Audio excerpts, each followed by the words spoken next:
Ayo kita pergi dari sini. Dasar perempuan sialan, kamu memfitnah. Tamparan ibu mertuaku membuatku jatuh terguling karena aku berani berdebat dengan kakak iparku.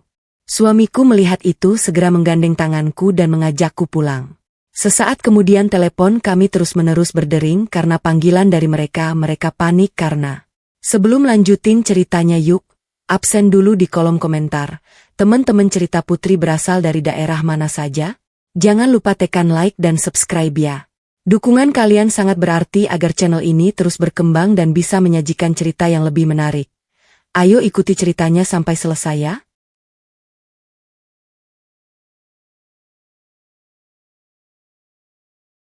Bapak, Ibu, dan para hadirin sekalian.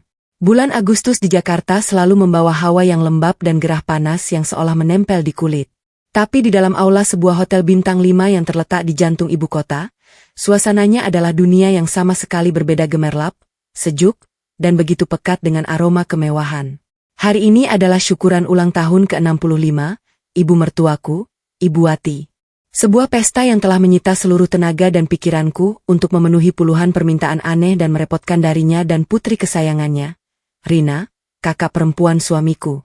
Ruang pesta dihias dengan sangat meriah di atas panggung. Tulisan syukuran ulang tahun ke-5. Ibu Wati terbuat dari lapisan emas yang berkilauan. Segalanya tampak sempurna, memancarkan aura kelas atas yang selalu didambahkan oleh Ibu Wati. Aku berdiri bersandar pada pilar marmer di sudut ruangan, diam-diam mengamati meja utama. Ibu mertuaku hari ini mengenakan kebaya brokat berwarna merah marun yang mewah. Lehernya dihiasi kalung mutiara dan tangannya penuh dengan cincin batu giok berwarna hijau cerah. Yang setahuku, lebih dari setengahnya adalah barang imitasi yang dibeli di pasar Senin.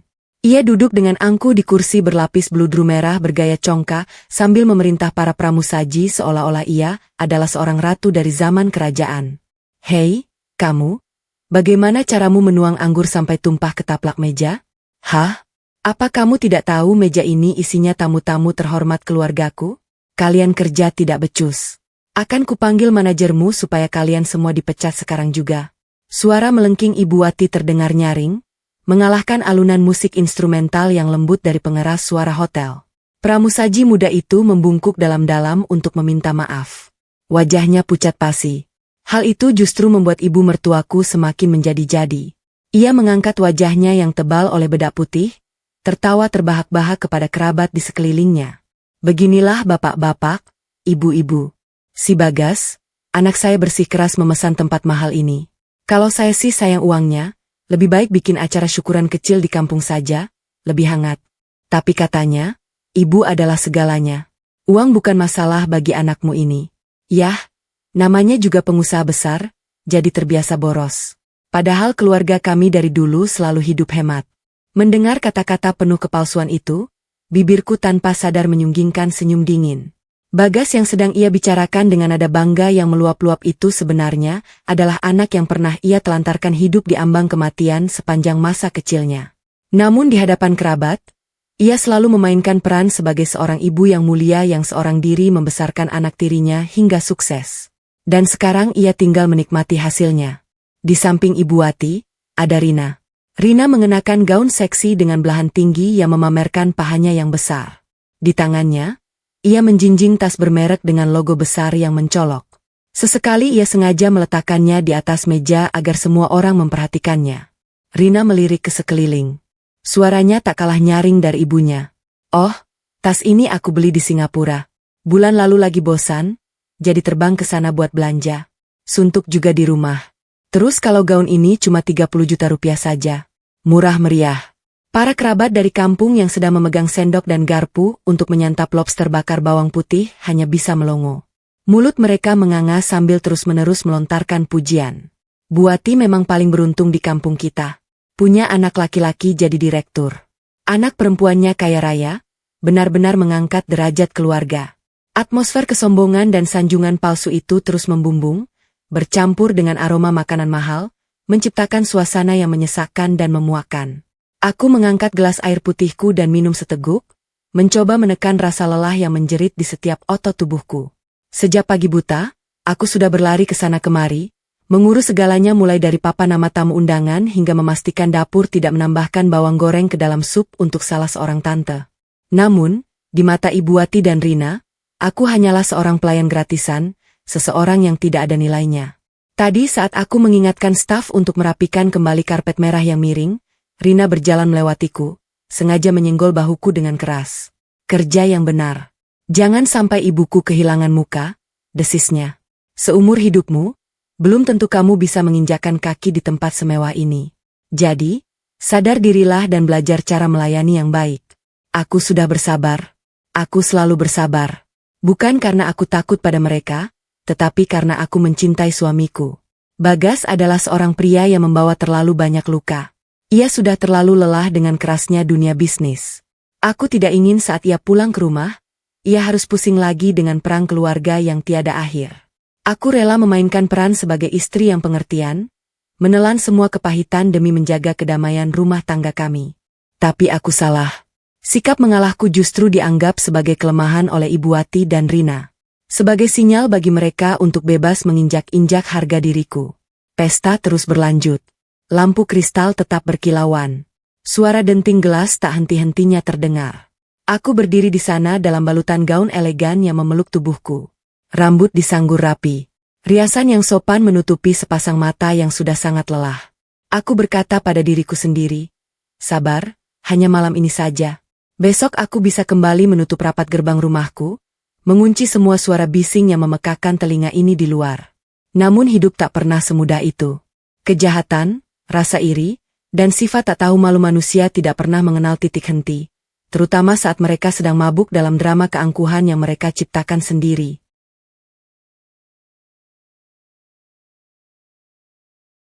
Tatapan merendahkan dari meja utama terus-menerus dilontarkan ke arahku. Aku tahu badai besar sedang menanti untuk menerjang dan suka atau tidak, aku sudah berdiri tepat di pusat badai itu. Pesta memasuki puncaknya. Anggur mulai bekerja, wajah-wajah mulai memerah dan lidah mulai keluh. Rina berjalan terhuyung-huyung dari meja tamu penting menuju meja utama. Tangannya memegang gelas anggur yang isinya bergoyang-goyang. Tatapannya menyapu ke arahku. Seberkas rasa iri yang tajam melintas di matanya yang sipit dengan riasan eyeliner yang runcing.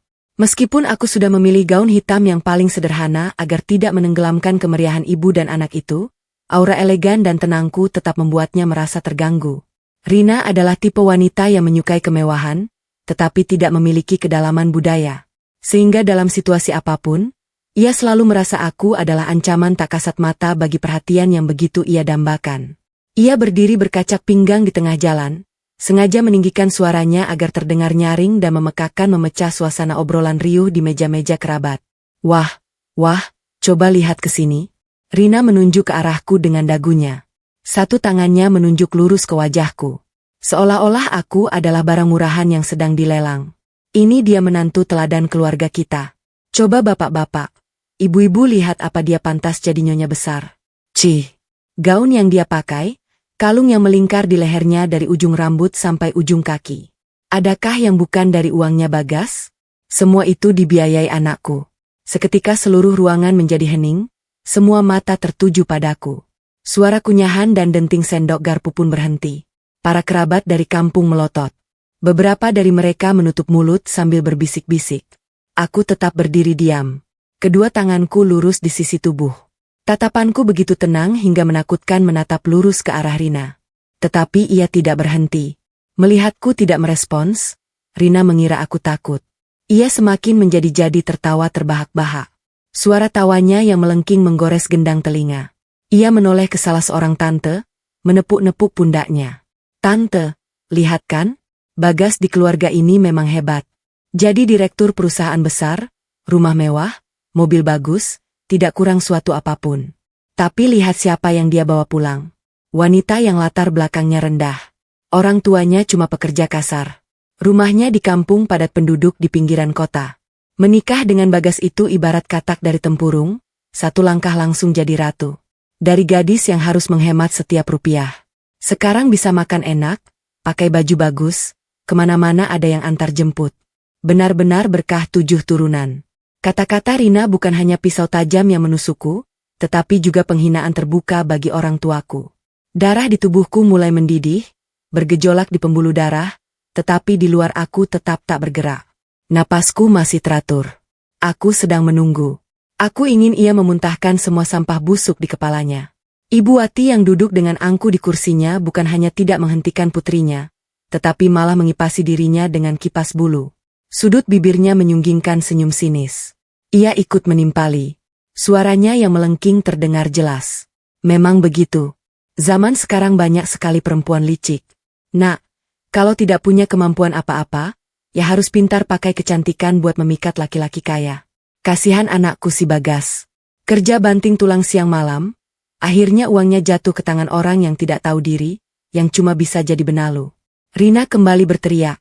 Nadanya semakin tajam dan congkak, mengalahkan segalanya.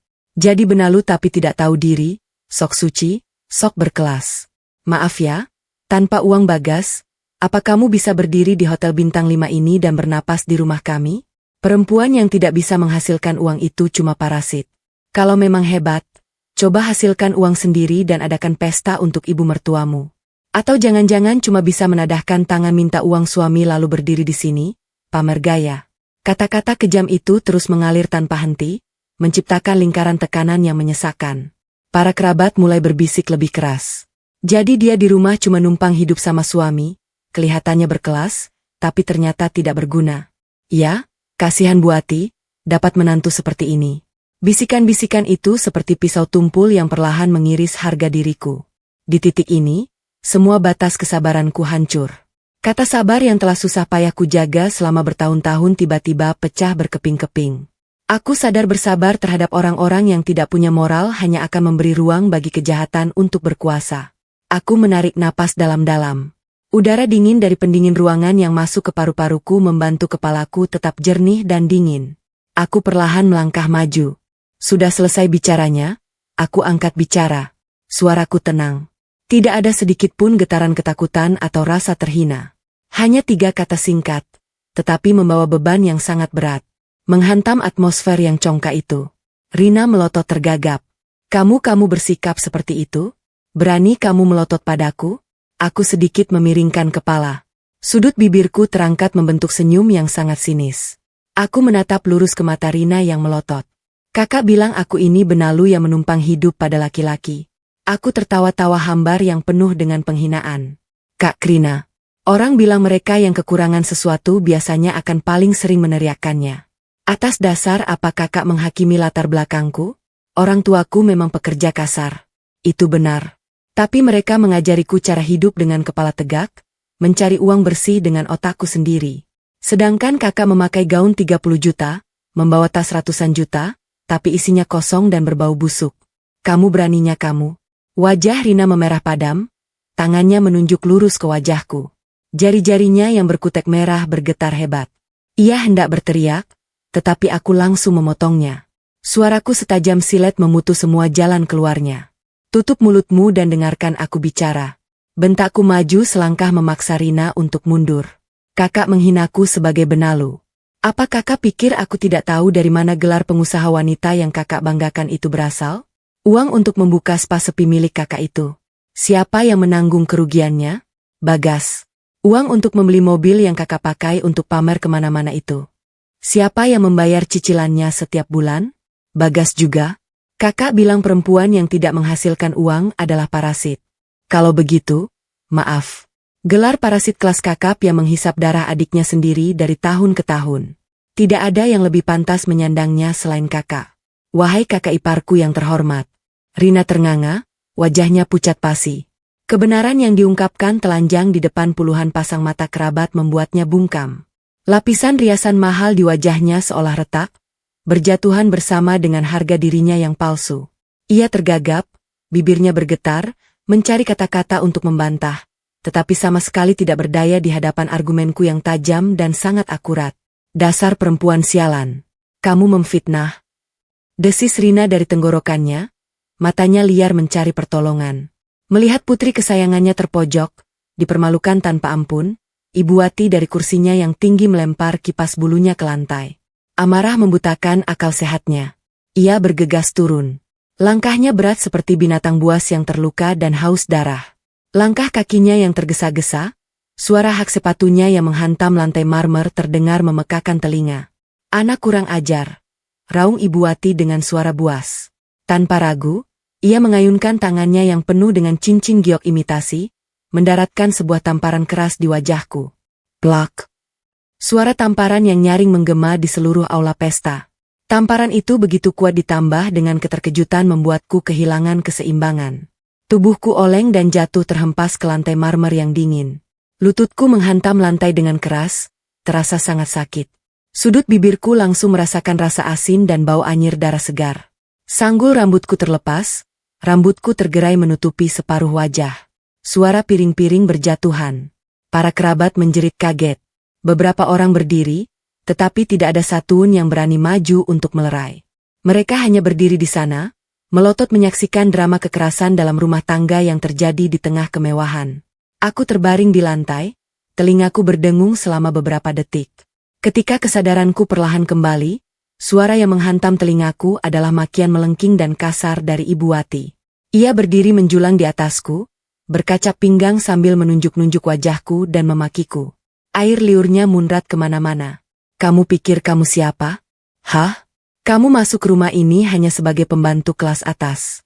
Tahu, beraninya kamu menggurui anakku. Bagas itu aku yang besarkan. Uangnya adalah uang keluarga ini. Aku dan Rina mau menghabiskannya seperti apapun itu hak kami. Dasar tikus got. Dasar rendahan yang mau naik kelas. Hari ini akan kuajar kau sampai tabiat kurang ajarmu itu hilang. Besok akan kusuruh Bagas mengusirmu dari rumah. Akan kulihat apa kamu masih punya mulut untuk menggonggong lagi. Rina yang berdiri di sampingnya melihat ibunya bertindak. Wajahnya menunjukkan kepuasan. Ia merapikan rambutnya tersenyum sinis. Suaranya penuh kemenangan. Hajar saja dia, Bu. Biar dia tahu posisinya. Baru kemarin sore sudah mau menginjak-injak kepala keluarga suami. Usir saja dia, biar kita lihat tanpa Bagas. Dia bisa bertahan hidup berapa hari. Aku menopang tubuhku dengan tangan di lantai, perlahan mengangkat kepala. Sudut bibirku yang berdarah membentuk senyum yang tragis, tetapi mataku menyala dengan penghinaan yang luar biasa. Aku melirik kedua wajah yang bengkok karena kebencian dan kepuasan itu. Mereka menganggap diri mereka adalah penguasa. Mereka yakin hanya dengan tangisan mereka, hanya dengan menggunakan status sebagai ibu dan kakak, Bagas akan patuh berlutut dan mengusirku seperti mainan usang. Aku menyeka darah di bibirku dengan punggung tangan. Dengan dingin aku berkata, Ibu bilang akan menyuruh Bagas mengusirku. Benar. Aku akan memaksanya menceraikanmu. Aku ibunya. Kata-kataku adalah perintah suci. Jerit Ibu Wati. Matanya memerah. Begitukah? Sebuah suara pria berat namun dingin menusuk tulang terdengar dari arah pintu utama aula. Suara itu tidak keras, tetapi cukup untuk membelah semua kebisingan di dalam ruangan. Semua orang termasuk Ibu Wati dan Rina terkejut dan menoleh. Di sana Bagas suamiku sedang berdiri. Ia baru saja menyelesaikan panggilan telepon bisnis. Tangannya masih memegang ponsel. Bagas melangkah dengan mantap ke tengah ruangan. Setiap derap sepatunya di lantai adalah detak jantung yang memukul dada mereka yang baru saja merasa menang. Ia melewati Ibu Wati dan Rina seolah mereka hanyalah udara. Lalu berlutut di sampingku. Ia melihat noda darah segar di sudut bibirku, melihat rambutku yang acak-acakan. Pupil matanya menyempit. Kilatan niat membunuh yang dingin melintas setajam silet. Ia mengeluarkan sapu tangan dari saku jasnya dengan hati-hati membersihkan luka di bibirku. Suaranya yang berat dan hangat hanya cukup untuk kami berdua dengar. Maafkan aku, sayang. Aku terlambat.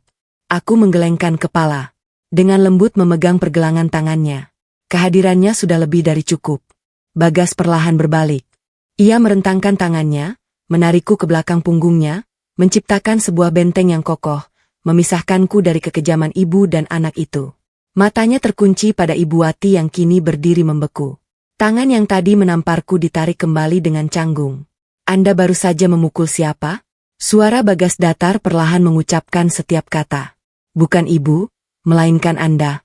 Hanya satu kata ganti orang sudah cukup untuk menghapus semua ikatan emosional. Hanya menyisakan konfrontasi yang dingin. Ibu Wati terkejut. Raut wajahnya langsung berubah. Dari seorang wanita galak dan beringas, ia mulai panik memainkan peran sebagai seorang ibu yang sedang menasihati anaknya. Ia mencoba memaksakan senyum kaku. Suaranya masih berusaha terdengar berwibawa. Bagas, kamu pulang di saat yang tepat. Lihat istrimu ini, dia sangat kurang ajar. Dia berani menunjuk-nunjuk wajah kakakmu, memakinya habis-habisan. Ibu, sebagai ibu berhak mendidiknya untukmu. Perempuan yang tidak tahu sopan santun. Kalau kamu tidak bisa mendidiknya, biar ibu yang mendidik. Rina yang berdiri di sampingnya buru-buru menambahkan, suaranya dibuat-buat sedih.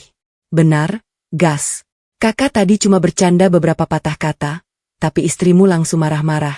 Dia bilang, kakak ini parasit yang menghisap darahmu. Dia bilang, keluarga ini isinya benalu semua. Coba kamu dengar apa itu pantas? Istri kurang ajar seperti ini. Seharusnya kamu tampar mulutnya. Tamparan ibu tadi masih terlalu ringan.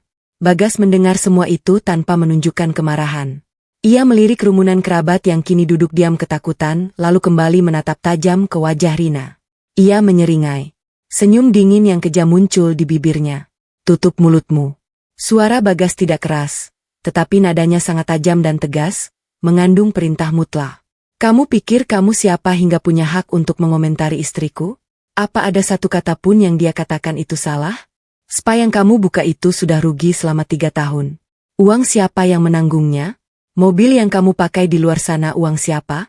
Coba kamu berkaca. Lihat dirimu sendiri. Apa ada bagian dari dirimu yang tidak seperti parasit sebelum berani menghina orang lain? Rina bungkam. Mulutnya membuka lalu menutup lagi seperti ikan yang terdampar. Wajahnya memerah karena marah, tetapi ia tidak berani mengucapkan sepatah kata pun. Ia tahu betul di tangan siapa kekuatan finansial berada. Bagas menoleh ke Ibu Wati. Tatapannya kini tidak lagi menyembunyikan rasa jijiknya. Dan Anda bilang Anda seorang ibu. Anda punya hak mendidik istri saya. Bagas maju selangkah memaksa Ibu Wati untuk mundur. Anda mau menggunakan hak sebagai ibu untuk menyiksa kami? Anda pikir saya mengeluarkan uang untuk Anda hambur-hamburkan? Mengadakan pesta untuk Anda karena saya menghormati Anda? Tidak. Itu hanyalah sedikit sedekah yang saya lemparkan untuk membeli ketenangan bagi keluarga saya. Kamu Ibu Wati gemetar. Tangannya memegangi dadanya. Kata-kata Bagas seperti palu godam yang menghantam topeng kemuliaan palsu yang telah susah payah ia bangun selama bertahun-tahun di depan kerabat. Ia terengah-engah lalu berteriak meratap. Ya Tuhan, siapa yang bisa mengerti penderitaanku? Aku membesarkannya hingga dewasa. Sekarang dia termakan omongan istrinya. Dia memakiku. Dia durhaka padaku. Oh, Mas Purnomo, jika arwahmu tenang di sana, pulanglah dan lihat kelakuan anakmu yang terkutuk ini. Ia mulai menyanyikan lagu ratapan andalannya, duduk terkulai di lantai, menepuk-nepuk pahanya, air mata dan ingus berleleran. Para kerabat mulai gelisah, tetapi Bagas hanya berdiri di sana. Kedua tangan di saku celana, memandanginya berakting dengan tatapan dingin seorang penonton drama murahan. Setelah Ibu Wati meraung-raung selama 1 menit, Bagas baru perlahan angkat bicara. Suaranya memotong jeritan itu. Sudah cukup aktingnya. Kalau sudah, simpan sedikit harga dirimu yang tersisa dan bereskan sampah yang baru saja Anda buat. Selesai berkata, Bagas tidak sudi melihatnya sedetik pun lagi. Ia menggenggam tanganku erat. Jari jemari kami bertautan dengan kuat. Ia membawaku berbalik dari panggung yang memalukan itu, melangkah dengan pasti menuju pintu keluar. Bagas, berhenti. Beraninya kamu pergi? Kamu itu anakku. Teriak Ibu Wati dari belakang. Bagas tidak menoleh, punggungnya tetap tegap. Pernyataan terakhirnya terdengar jelas di seluruh ruangan restoran yang luas itu, menusuk langsung ke benak semua orang yang duduk di sana. Istriku adalah batasan terakhirku. Siapapun yang menyentuhnya tidak punya hak untuk masuk ke dalam hidupku. Mulai sekarang hidup dan matilah sesuka kalian. Pintu kayu berukir dari Hotel Bintang 5 itu tertutup di belakang kami, mengunci semua kebisingan, kekacauan, dan kemunafikan di dalamnya. Di luar angin musim kemarau berhembus kencang dan dingin, tetapi hatiku saat ini terasa begitu hangat. Aku tahu mulai detik ini pertempuran telah memasuki babak baru dan mereka yang menabur angin akan mulai menghadapi badai yang mereka ciptakan sendiri. Ketika pintu aula VIP terbanting menutup di belakang kami, suasana di dalam seolah membeku selama beberapa detik. Ibu Wati berhenti meraung, menatap bingung pada punggung tegap Bagas yang menghilang. Rina berdiri mematung, matanya yang sipit terbelalak penuh kebingungan. Para kerabat yang tadinya gelisah hendak melerai pun terdiam, saling berpandangan.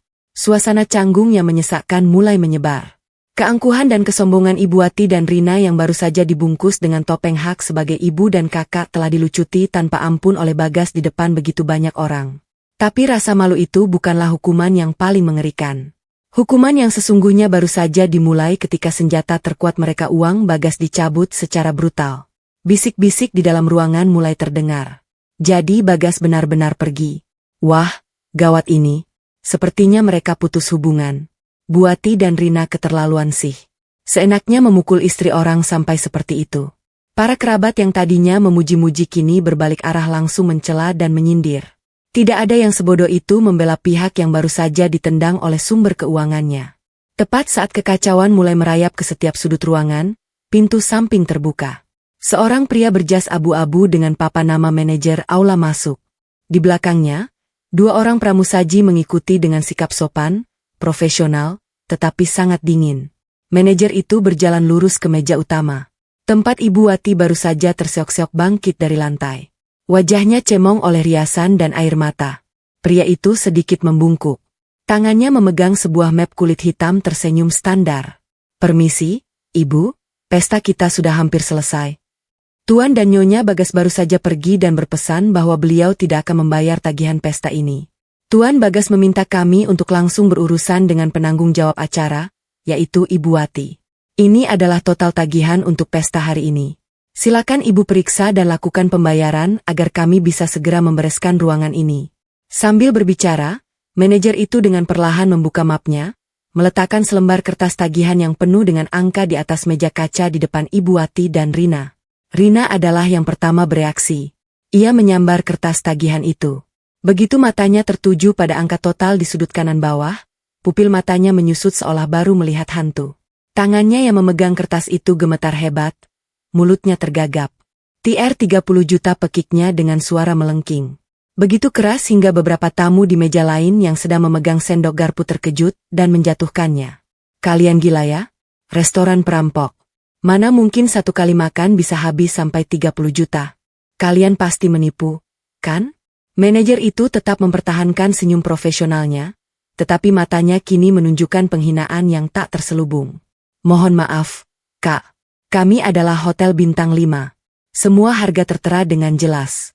Awalnya Tuan Bagas memesan set menu standar seharga Rp Tetapi sore tadi kakak dan ibu sendiri yang meminta kepala koki untuk mengganti semua udang biasa menjadi lobster bakar keju, memesan 3 botol anggur tambahan, dan meminta layanan penyanyi khusus. Semua permintaan tambahan ini sudah kami konfirmasi dan kalian berdua sudah setuju dengan menandatangani lembar permintaan. Kakak bisa memeriksa kembali tanda tangan kakak di halaman belakang. Perkataan manajer itu seperti simber air es yang disiramkan ke wajah Rina dan Ibu Wati. Semuanya benar. Sore tadi dengan gaya orang kaya baru dan mentalitas uang Bagas, kenapa tidak dihamburkan saja? Ibu dan anak itu telah seenaknya memesan semua hidangan laut paling mahal hanya untuk pamer kepada kerabat. Mereka yakin di akhir acara tambang emas bernama Bagas akan patuh menggesek kartunya dalam diam seperti biasa. Ibu Wati merebut kertas tagihan dari tangan putrinya. Melihat angka 0 yang berbaris menari-nari di depan matanya, wajahnya berubah dari merah pada menjadi putih pucat lalu kelabu. Napasnya tercekat di dada. 30 juta. Bagi seorang wanita yang selalu meminta uang dari anak tirinya untuk ditabung sendiri. Ini adalah jumlah yang sangat besar. Saya tidak bawa uang tunai sebanyak itu. Gagap Ibu Wati. Matanya yang panik mencari pertolongan ke sekeliling. Bei, biar saya telepon Bagas. Dia pasti cuma marah sebentar. Tidak mungkin dia tega meninggalkan ibunya di sini. Ia dengan canggung mengeluarkan ponselnya, jari-jarinya yang gemetar menekan nomor Bagas. Tutut. Nomor yang Anda tuju sedang tidak dapat dihubungi. Suara dingin dari operator telepon menghancurkan harapan tipis terakhirnya. Bagas telah memblokir nomornya, ia telah memutus semua jalan keluar mereka. Rina yang berdiri di sampingnya berkeringat deras. Ia menoleh ke arah para kerabat yang duduk membisu. Mencoba memaksakan senyum ramah. Suaranya bergetar. Bapak-bapak, ibu-ibu, tante-tante, hari ini pestanya meriah. Ya, tapi Bagas ada urusan mendadak, jadi lupa bayar. Saya dan ibu kebetulan tidak bawa kartu kredit yang cukup. Bagaimana kalau semuanya patungan dulu pinjamkan sedikit ke saya? Besok saya suruh Bagas antar langsung ke rumah. Saya ganti 2 kali lipat. Para kerabat yang baru saja memuji-muji kekayaan Ibu Wati dan Rina tiba-tiba berubah menjadi patung batu. Tante yang tadi memuji lobster paling enak buru-buru berdiri mengambil tas anyamannya. Aduh, saya baru ingat di rumah lagi masak ikan, lupa matikan kompor. Bisa kebakaran nanti. Saya harus pulang sekarang. Uang? Aduh, saya orang miskin tidak punya uang. Selesai berkata, tante itu langsung lari terbirit-birit menuju pintu keluar. Seperti reaksi berantai, para paman, bibi, dan sepupu lainnya ikut berdiri. Ada yang sakit perut, ada yang ketinggalan bus terakhir, ada yang anaknya menelepon. Dalam waktu kurang dari 5 menit, seluruh aula pesta yang luas itu menjadi kosong. Hanya menyisakan meja-meja penuh sisa makanan dan 2 orang ibu dan anak yang berdiri terasing di tengah ruangan. Hei, kalian berhenti. Dasar tidak tahu. Terima kasih. Sudah makan sampai kenyang lalu kabur. Ya? Teriak Rina putus asa, mencoba mengejar untuk menahan mereka, tetapi pintu aula sudah tertutup. Di dalam, manajer itu melipat tangan di depan dada. Suaranya sudah kehilangan keramahan, berganti menjadi ketegasan yang dingin. Mohon maaf, Ibu, Kakak. Hotel kami akan segera tutup. Mohon segera selesaikan pembayarannya. Jika tidak, kami terpaksa akan menghubungi pihak kepolisian untuk menangani tindakan penipuan dan penggelapan jasa. 2 kata pihak kepolisian membuat kedua kaki Ibu Wati lemas. Ia jatuh terduduk di kursi beludru itu. Kebaya brokat merah marun dan kalung mutiara besarnya kini menjadi kostum badut paling konyol yang mengubur harga dirinya. Kepanikan, ketakutan, dan rasa malu mulai menyergap 2 parasit itu, mencekik mereka dalam lingkaran kenyataan yang brutal. Tambang emas itu telah resmi ditutup. Tatapan manajer itu setajam silet, menunggu dengan tenang. 30 juta rupiah. Bagi orang kaya, jumlah itu mungkin tidak seberapa. Tetapi bagi ibu dan anak yang terbiasa hanya menadah uang tunai dari Bagas untuk disimpan dan dihambur-hamburkan, ini adalah hukuman mati. Rina menggigit bibirnya hingga nyaris berdarah, mengeluarkan ponsel model terbarunya. Ia tidak menggunakan nomornya, juga tidak nomor Ibu Wati, karena ia tahu Bagas pasti sudah memblokirnya. Ia meminjam ponsel seorang pramusaji, jari-jarinya yang gemetar menekan serangkaian nomor yang familiar. Nada sambung di seberang sana berbunyi. Setiap bunyi itu terasa seperti hitungan mundur bagi detak jantungnya yang berdebar kencang. Halo. Suara pria yang berat dan dingin terdengar dari pengeras suara. Bagas. Rina seperti orang tenggelam yang menemukan pelampung. Suaranya berubah lirih, memelas, berusaha mengeluarkan nada yang paling menyedihkan. Bagas, ini kakak. Kak Rina, kamu di mana? Tolong kembali ke hotel, gas. Kamu tadi pergi terburu-buru, belum bayar tagihan. Mereka menahan ibu dan kakak di sini. Mereka mengancam akan panggil polisi. Gas, tolonglah. Kasihan ibu. Ibu sudah tua. Bagaimana bisa menanggung malu seperti ini? Ia sengaja menggunakan drama keluarga, menjadikan Ibu Wati sebagai tameng, berharap sisa ikatan darah akan membuat Bagas luluh. Tapi ia salah besar. Bagas hari ini setelah tamparan yang mendarat di wajah istrinya telah selamanya mengunci rapat pintu toleransinya di seberang sana hening selama 2 detik. Ketika suara itu kembali terdengar, ia tidak membawa emosi apapun. Tajam dan kejam seperti sebuah vonis. Kak Rina, dengarkan baik-baik. Pesta itu ibu dan kakak yang minta diadakan. Tamunya ibu dan kakak yang undang. Makanan mahal itu ibu dan kakak yang pesan untuk pamer. Jadi, siapa yang makan, dialah yang bayar. Mulai sekarang jangan pernah lagi membawa-bawa nama ibu untuk meminta atau mengemis sepeser pun dari kami. Selamat menikmati malam kalian bersama pihak kepolisian. Tutut. Panggilan itu diputus dengan kejam. Rina berdiri mematung. Ponsel itu terlepas dari tangannya dan jatuh berdebam di meja kaca. Semua harapan terakhirnya telah dihancurkan tanpa ampun oleh Bagas. Manajer itu mengambil ponsel tersebut, mengembalikannya kepada staf, lalu mengetuk-netukkan jarinya di meja. Bagaimana, Tuan Bagas? Sudah bicara sangat jelas. Jadi, kalian mau membayar dengan tunai kartu atau saya tekan 110 sekarang? Ibu Wati saat itu sudah begitu ketakutan hingga jiwanya seolah melayang. Seumur hidupnya ia hanya pandai menindas anak kecil dan berdebat di pasar. Di hadapan hukum dan ancaman masuk kantor polisi, ia menciut seperti cacing yang ditaburi garam. Ia menarik-narik baju Rina, merengek. Rina, kamu punya kartu kredit, kan? Gesek dulu, nak. Ibu mohon padamu. Ibu tidak mau masuk kantor polisi. Kalau sampai kerabat dan tetangga tahu mau ditaruh di mana muka ini. Rina menggeretakkan giginya. Ia tidak punya uang. Gelar pengusaha wanitanya hanyalah cangkang kosong. Spanya merugi. Uang untuk foya-foya dan belanja barang mewah adalah hasil dari utang rentenir dan menadah dari Bagas. Ia memutar matanya dengan panik. Akhirnya tatapannya berhenti pada kunci mobil yang tergeletak di atas meja. Mobil yang dibelikan Bagas dengan cicilan atas namanya agar ia bisa pamer. Rina menarik napas, menelan rasa sesak di tenggorokannya, menggeramkan setiap kata kepada manajer itu. Saya tinggalkan mobil saya di parkiran sebagai jaminan. Besok saya akan bawa uang untuk menebusnya. Bolehkan manajer itu mengangkat alisnya, melirik kunci mobil itu. Ia tersenyum dingin. Tentu saja, tapi kami perlu menahan STNK dan BPKB-nya juga. Dan kakak harus menulis surat pernyataan gadai aset untuk melunasi utang. Lewat 3 hari tidak membawa uang, kami akan lapor polisi dan menyita mobilnya. Rina dengan gemetar memegang pulpen, menulis baris-baris surat pernyataan paling memalukan dalam hidupnya. Ketika ia membubuhkan tanda tangannya, ia merasa seolah sedang menelanjangi wajah palsunya sendiri dan melemparkannya ke lumpur. Setengah jam kemudian, ibu dan anak itu berjalan gontai keluar dari lobi hotel. Angin malam menerpa wajah mereka, dingin menusuk tulang. Tidak ada mobil mewah yang menjemput, tidak ada pujian. Rina terpaksa menghentikan sebuah taksi online butut di pinggir jalan. Ketika mereka masuk ke dalam mobil, tatapan mereka bertemu dengan pandangan sinis dari beberapa kerabat perempuan yang sedang nongkrong di warung kopi seberang jalan. Mereka belum pulang, sengaja menunggu untuk menonton drama sampai akhir. Dan begitulah keesokan harinya, cerita tentang Ibu Wati dan putri kesayangannya yang tidak bisa membayar tagihan hotel dan mobilnya disita sebagai jaminan akan menjadi gosip nomor 1 di seluruh kampung. Citra ibu sosialita dan kakak pengusaha sukses luntur total, hanya menyisakan cemoohan dan bisik-bisik hinaan dari orang-orang untuk para benalu yang hidup dalam ilusi kekuasaan. Pukul 11.00 malam, sebuah kompleks perumahan elit di Jakarta Selatan tenggelam dalam keheningan yang mewah.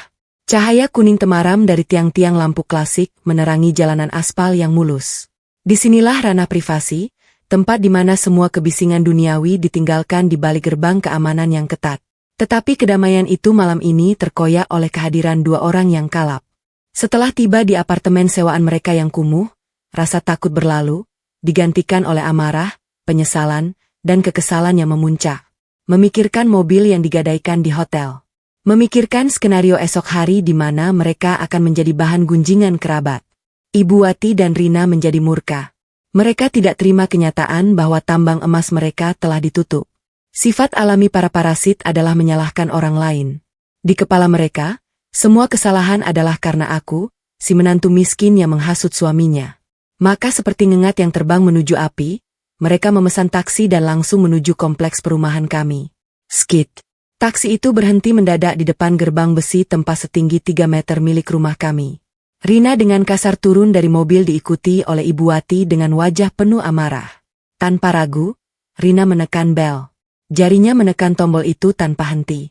Menciptakan suara melengking yang memekakkan telinga, menembus keheningan malam di seluruh kompleks. Melihat pintu tidak kunjung dibuka, Ibu Wati mulai kehilangan kesabaran. Ia mencengkeram jeruji besi gerbang, mengguncang-guncangnya dengan sekuat tenaga. Suara logam beradu terdengar nyaring dan memekak. Bagas. Hei, Bagas bajingan, buka pintunya. Kamu mau sembunyi? Hah? Keluar hadapi ibumu ini. Raung Ibu Wati. Suaranya melengking pecah diembus angin dingin. Melihat lampu di dalam rumah masih padam, kegilaan mereka semakin menjadi-jadi. Rina bahkan melepas sepatu hak tingginya yang runcing, memukulkannya berulang kali ke plakat nama Kuningan di depan gerbang. Hei, perempuan sialan. Kamu bersembunyi di dalam, menghasut suamimu untuk melawan ibu dan kakaknya. Ya, kamu pikir kamu bisa lari? Dasar tikus got.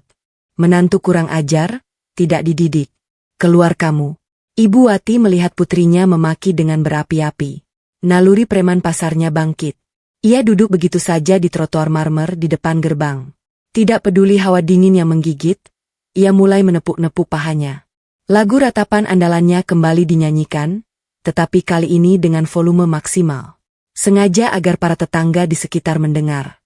Ya Tuhan, bapak-bapak, ibu-ibu, para tetangga, coba keluar dan lihat ini. Direktur Bagas. Direktur macam apa yang durhaka menelantarkan ibunya yang sudah tua di jalanan. Dia mendengar omongan istrinya yang miskin itu. Dia mengusir ibu kandungnya sendiri dari rumah. Dia tidak mau bayar makan sampai ibunya hampir dibunuh preman.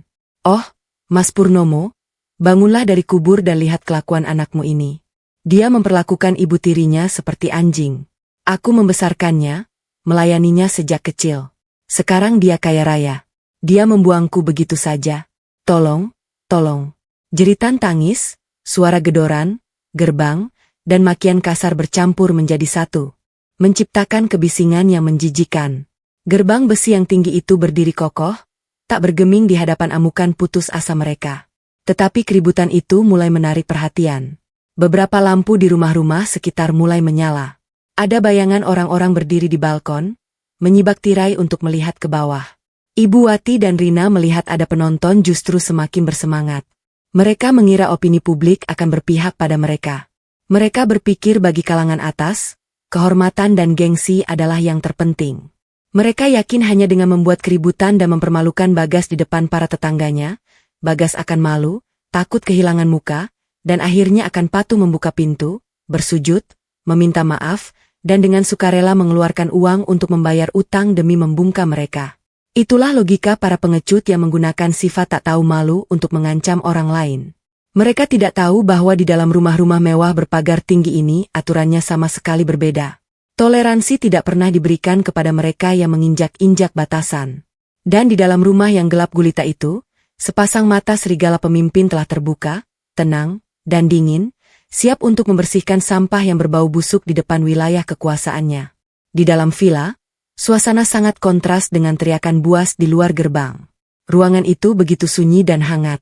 Sistem peredam suara canggih menyaring hampir semua kebisingan dari luar, hanya menyisakan suara-suara teredam yang samar. Cukup untuk tahu ada seseorang yang sedang mengamuk, tetapi tidak cukup kuat untuk mengganggu ketenangan di dalam. Aku duduk meringkuk di sofa kulit empuk di ruang tamu, memeluk secangkir susu hangat yang baru saja dibuatkan. Satu-satunya cahaya di ruangan itu berasal dari lampu sudut, menciptakan bayangan kuning pucat di wajah tegas Bagas. Ia sedang berdiri di depan jendela kaca besar. Satu tangan di saku celana, tangan lainnya memegang secangkir teh sambil memutarnya perlahan. Tatapannya menembus lapisan kaca tebal, menatap lurus kedua titik hitam yang sedang bergerak liar di luar gerbang. Tidak ada kemarahan, tidak ada kerutan di keningnya. Bagas begitu tenang hingga menakutkan. Pengkhianatan, sifat pemeras, dan drama murahan dari ibu dan anak itu sepertinya sudah ia perkirakan. Ia hanya sedang menonton sebuah komedi rendahan yang akan segera berakhir. Apa terlalu berisik sampai membuatmu pusing?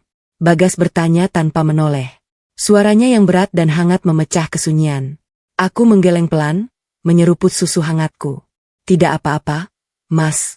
Aku hanya kasihan melihat wajah asli mereka. Sampai titik ini, mereka masih berpikir bisa menggunakan air mata dan makian untuk memaksamu. Bagas menyeringai. Senyum sinis yang jarang terlihat muncul di bibirnya. Sifat alami parasit adalah menempel sampai akhir. Ketika inangnya memutus sumber nutrisi, mereka akan bereaksi dengan menggigit. Tapi mereka lupa. Sopan santun dan etika hanya untuk orang yang tahu diri. Selesai berkata, Bagas kembali ke meja dengan tenang mengangkat gagang telepon yang terhubung langsung ke sistem keamanan internal kompleks. Ia menekan beberapa nomor singkat di seberang sana. Telepon langsung diangkat. Suara seorang pria profesional terdengar. Pos keamanan kompleks selamat malam. Dengan Tuan Bagas. Suara Bagas datar dan dingin tanpa sedikit pun emosi jengkel. Gerbang villa nomor 12B sedang diganggu. Ada dua orang wanita yang merusak properti, berteriak-teriak mengganggu ketertiban umum di tengah malam dan mengganggu penghuni lain. Saya minta tim reaksi cepat datang untuk membersihkan area ini. Jika mereka melawan, silakan gunakan tindakan tegas. Laporkan langsung ke polisi. Saya tidak ingin melihat mereka di sini sedetik pun lagi. Siap. Laksanakan, Tuan Bagas. Kami akan segera bergerak. Bagas menutup telepon. Ia dengan santai berjalan ke arahku, duduk di sampingku. Tangannya menyibak rambut yang jatuh di keningku. Tatapannya menjadi begitu lembut. Panggilan telepon barusan baginya hanyalah seperti meminta petugas kebersihan untuk mengambil kantong sampah yang tertinggal di depan rumah. Di luar gerbang, Ibu Wati masih menepuk-nepuk tanah. Rina sudah memaki sampai tenggorokannya kering. Tetapi drama mereka belum mencapai klimaks. Sudah keburu dipadamkan secara brutal. Dari dua ujung jalan, dua mobil golf listrik milik petugas keamanan kompleks meluncur tanpa suara. Di belakangnya, sebuah mobil patroli dengan lampu rotator kuning menyala. Tidak ada suara sirene yang meraung-raung, tetapi tekanan yang dipancarkan oleh tim keamanan itu sangat kuat. 6 pria berbadan tegap berseragam hitam lengkap dengan pentungan dan peralatan di pinggang mereka dengan cepat turun membentuk formasi setengah lingkaran mengepung Ibu Wati dan Rina hingga terpojok ke dinding. Ibu Wati yang sedang meraung-raung tiba-tiba terdiam menatap bingung pada pria-pria tegap yang muncul seolah dari dalam tanah. Rina juga pucat pasi buru-buru mundur beberapa langkah. Suaranya gemetar. Kalian mau apa? Minggir. Saya ini kakak pemilik rumah ini. Ibu saya adalah ibu kandungnya. Kalian ini cuma pegawai, tidak punya hak mengusir kami. Kepala regu keamanan. Seorang pria berwajah tegas sama sekali tidak terpengaruh dengan status pemilik rumah palsu itu. Ia mengeluarkan walkie, menekan tombol konfirmasi, lalu menatap lurus ke wajah Rina. Suaranya tegas dan dingin sesuai prosedur. Selamat malam. Kami baru saja menerima perintah langsung dari pemilik rumah 12B untuk mengusir Anda berdua karena telah melanggar privasi dan mengganggu ketertiban. Di sini kami tidak peduli apa hubungan Anda dengan pemilik rumah. Peraturan kompleks adalah melindungi ketenangan mutlak bagi para penghuni. Kami minta Anda berdua segera meninggalkan tempat ini. Apa dia berani? Dia apa? Dia berani memanggil satpam untuk mengusirku. Anak binatang Ibu Wati bangkit hendak menyerbu gerbang. Tetapi begitu ia maju, dua petugas keamanan langsung melangkah merentangkan lengan mereka yang kokoh seperti penjepit baja untuk menghentikannya. Kepala regu itu dengan dingin memperingatkan, jika Anda berdua tidak pergi secara sukarela, kami terpaksa akan menggunakan tindakan paksa untuk membawa Anda keluar dari gerbang keamanan kompleks dan menyerahkan Anda ke polisi atas tuduhan perusakan properti. Mendengar kata polisi untuk kedua kalinya dalam satu malam, kesombongan ibu dan anak itu runtuh total. Lampu-lampu dari rumah tetangga menyorot lurus ke arah mereka. Bisik-bisik dan telunjuk yang mengarah mulai terdengar oleh Rina. Rasa malu yang luar biasa seperti siamber air komberan yang disiramkan dari atas kepala. Tidak bisa mengamuk, juga tidak bisa tinggal. Rina menggeretakkan giginya, menarik tangan Ibu Wati. Pulang, Bu, pulang.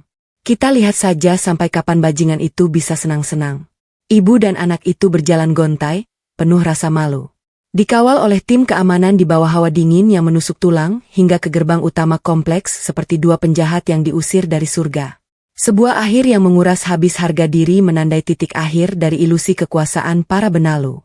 Ketika mobil patroli keamanan menghilang di ujung jalan, mengembalikan keheningan yang seharusnya bagi kompleks perumahan itu, suasana di dalam villa terasa seolah baru saja melepaskan beban yang tak terlihat.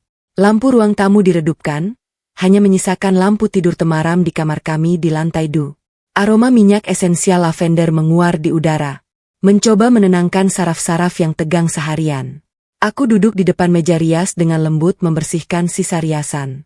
Di cermin, bekas lebam kebiruan di sudut bibirku akibat tamparan Ibu Wati masih terlihat jelas. Aku menyentuhnya pelan. Rasa sakit yang tajam terasa. Tetapi rasa sakit fisik ini tidak ada apa-apanya dibandingkan badai di hati pria yang sedang duduk di tepi ranjang itu. Bagas sudah selesai mandi. Ia mengenakan pisutra berwarna gelap. Rambutnya yang basah masih meneteskan beberapa tetes air ke dadanya yang bidang. Ia duduk di sana. Kedua sikunya bertumpu pada lutut. Tangannya saling bertaut menutupi separuh wajahnya. Sikap dingin, tajam, dan aura yang mengintimidasi semua musuh di hotel tadi serta kekejaman saat memerintahkan pengusiran ibu dan anak itu. Semuanya telah lenyap. Lapisan baju zira itu telah dilepaskan, menampakkan seorang Bagas yang lelah, rapuh, dan penuh luka di dalamnya. Aku berjalan mendekat, duduk di sampingnya.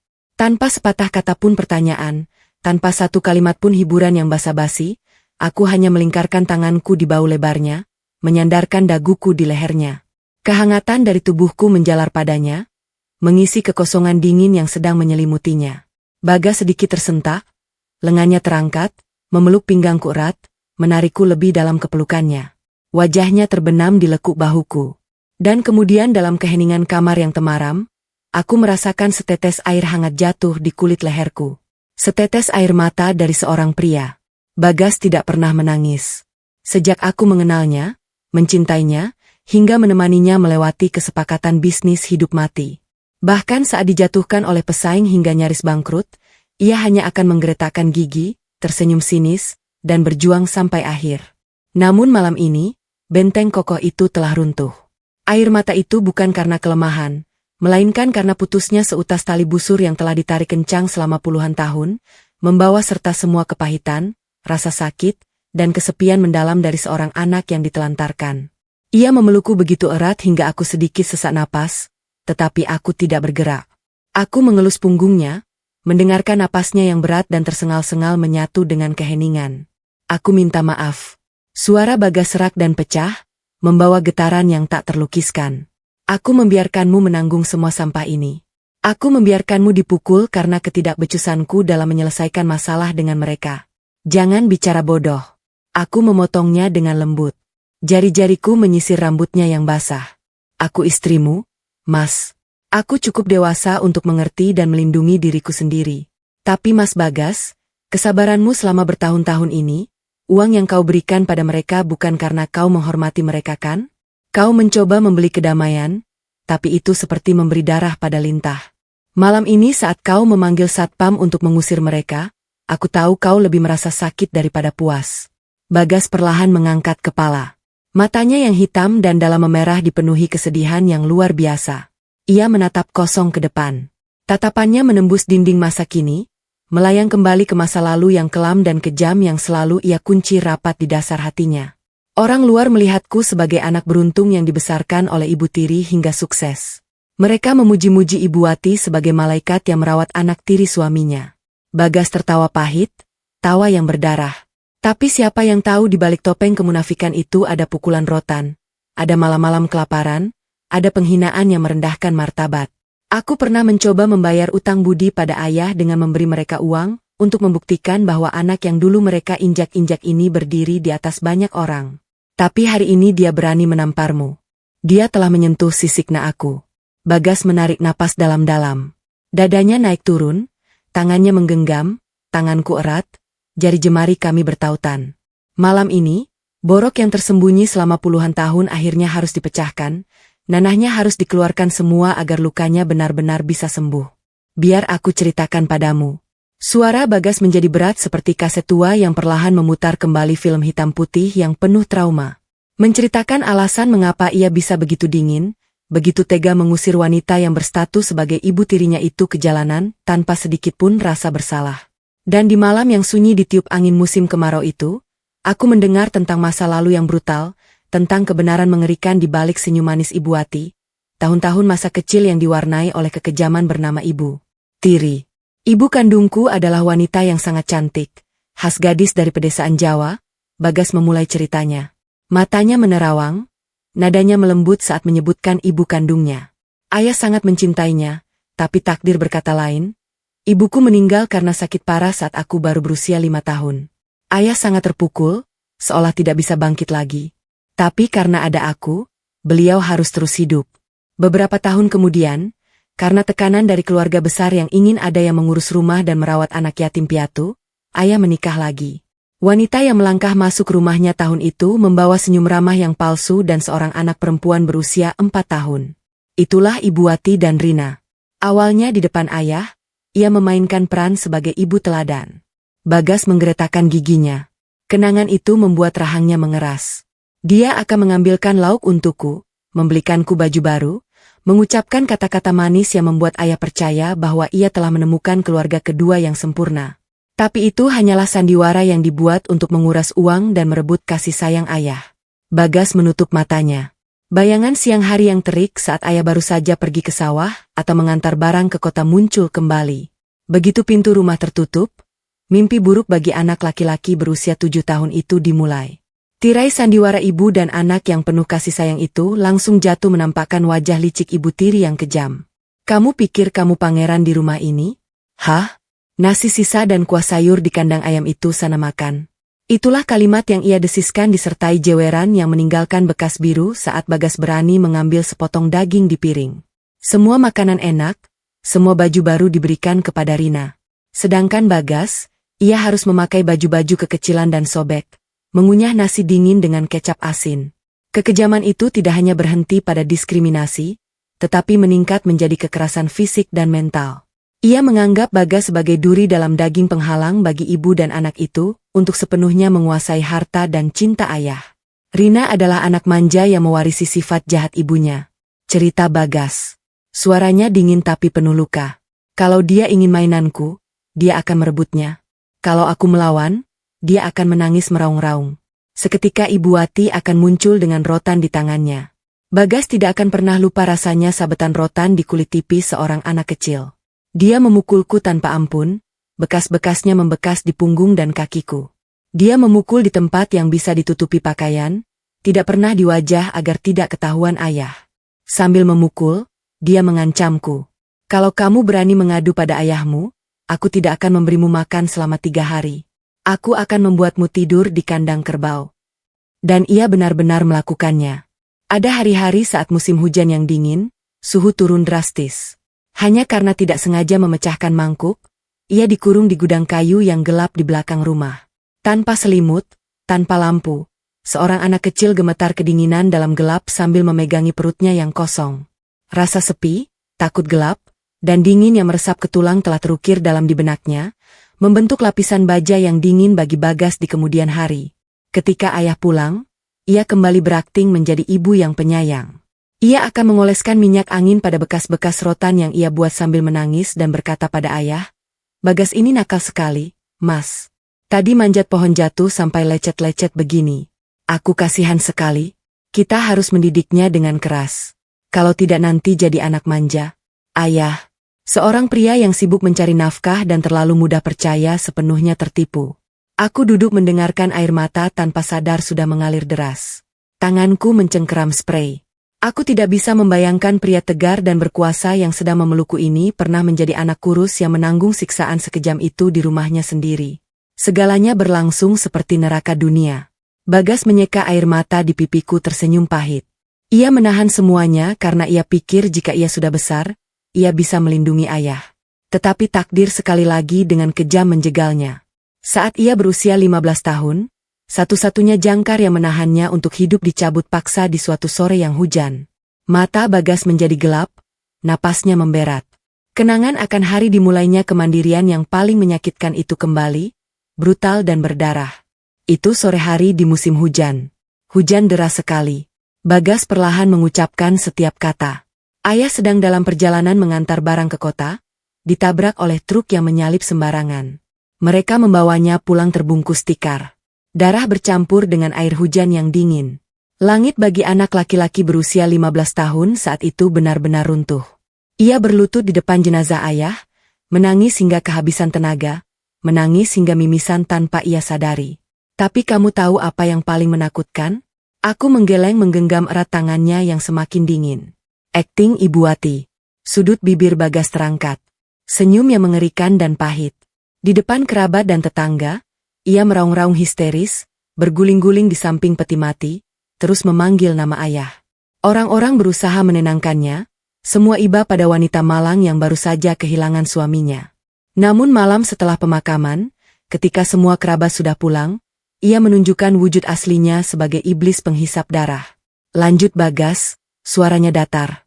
Tapi aku bisa merasakan amarah yang terpendam selama bertahun-tahun siap meledak. Malam itu, Ibu Wati menurunkan foto ibu kandung Bagas, melemparkannya ke sudut. Ia melempar pakaian usang Bagas ke teras lalu mengunci pintu dari dalam rumah melalui teralis jendela. Ibu tiri itu melemparkan tatapan hina pada anak berusia 15 tahun yang baru saja kehilangan ayah. Rumah ini sekarang milikku dan Rina. Ayahmu sudah mati. Tidak ada lagi yang akan membiayai benalu sepertimu.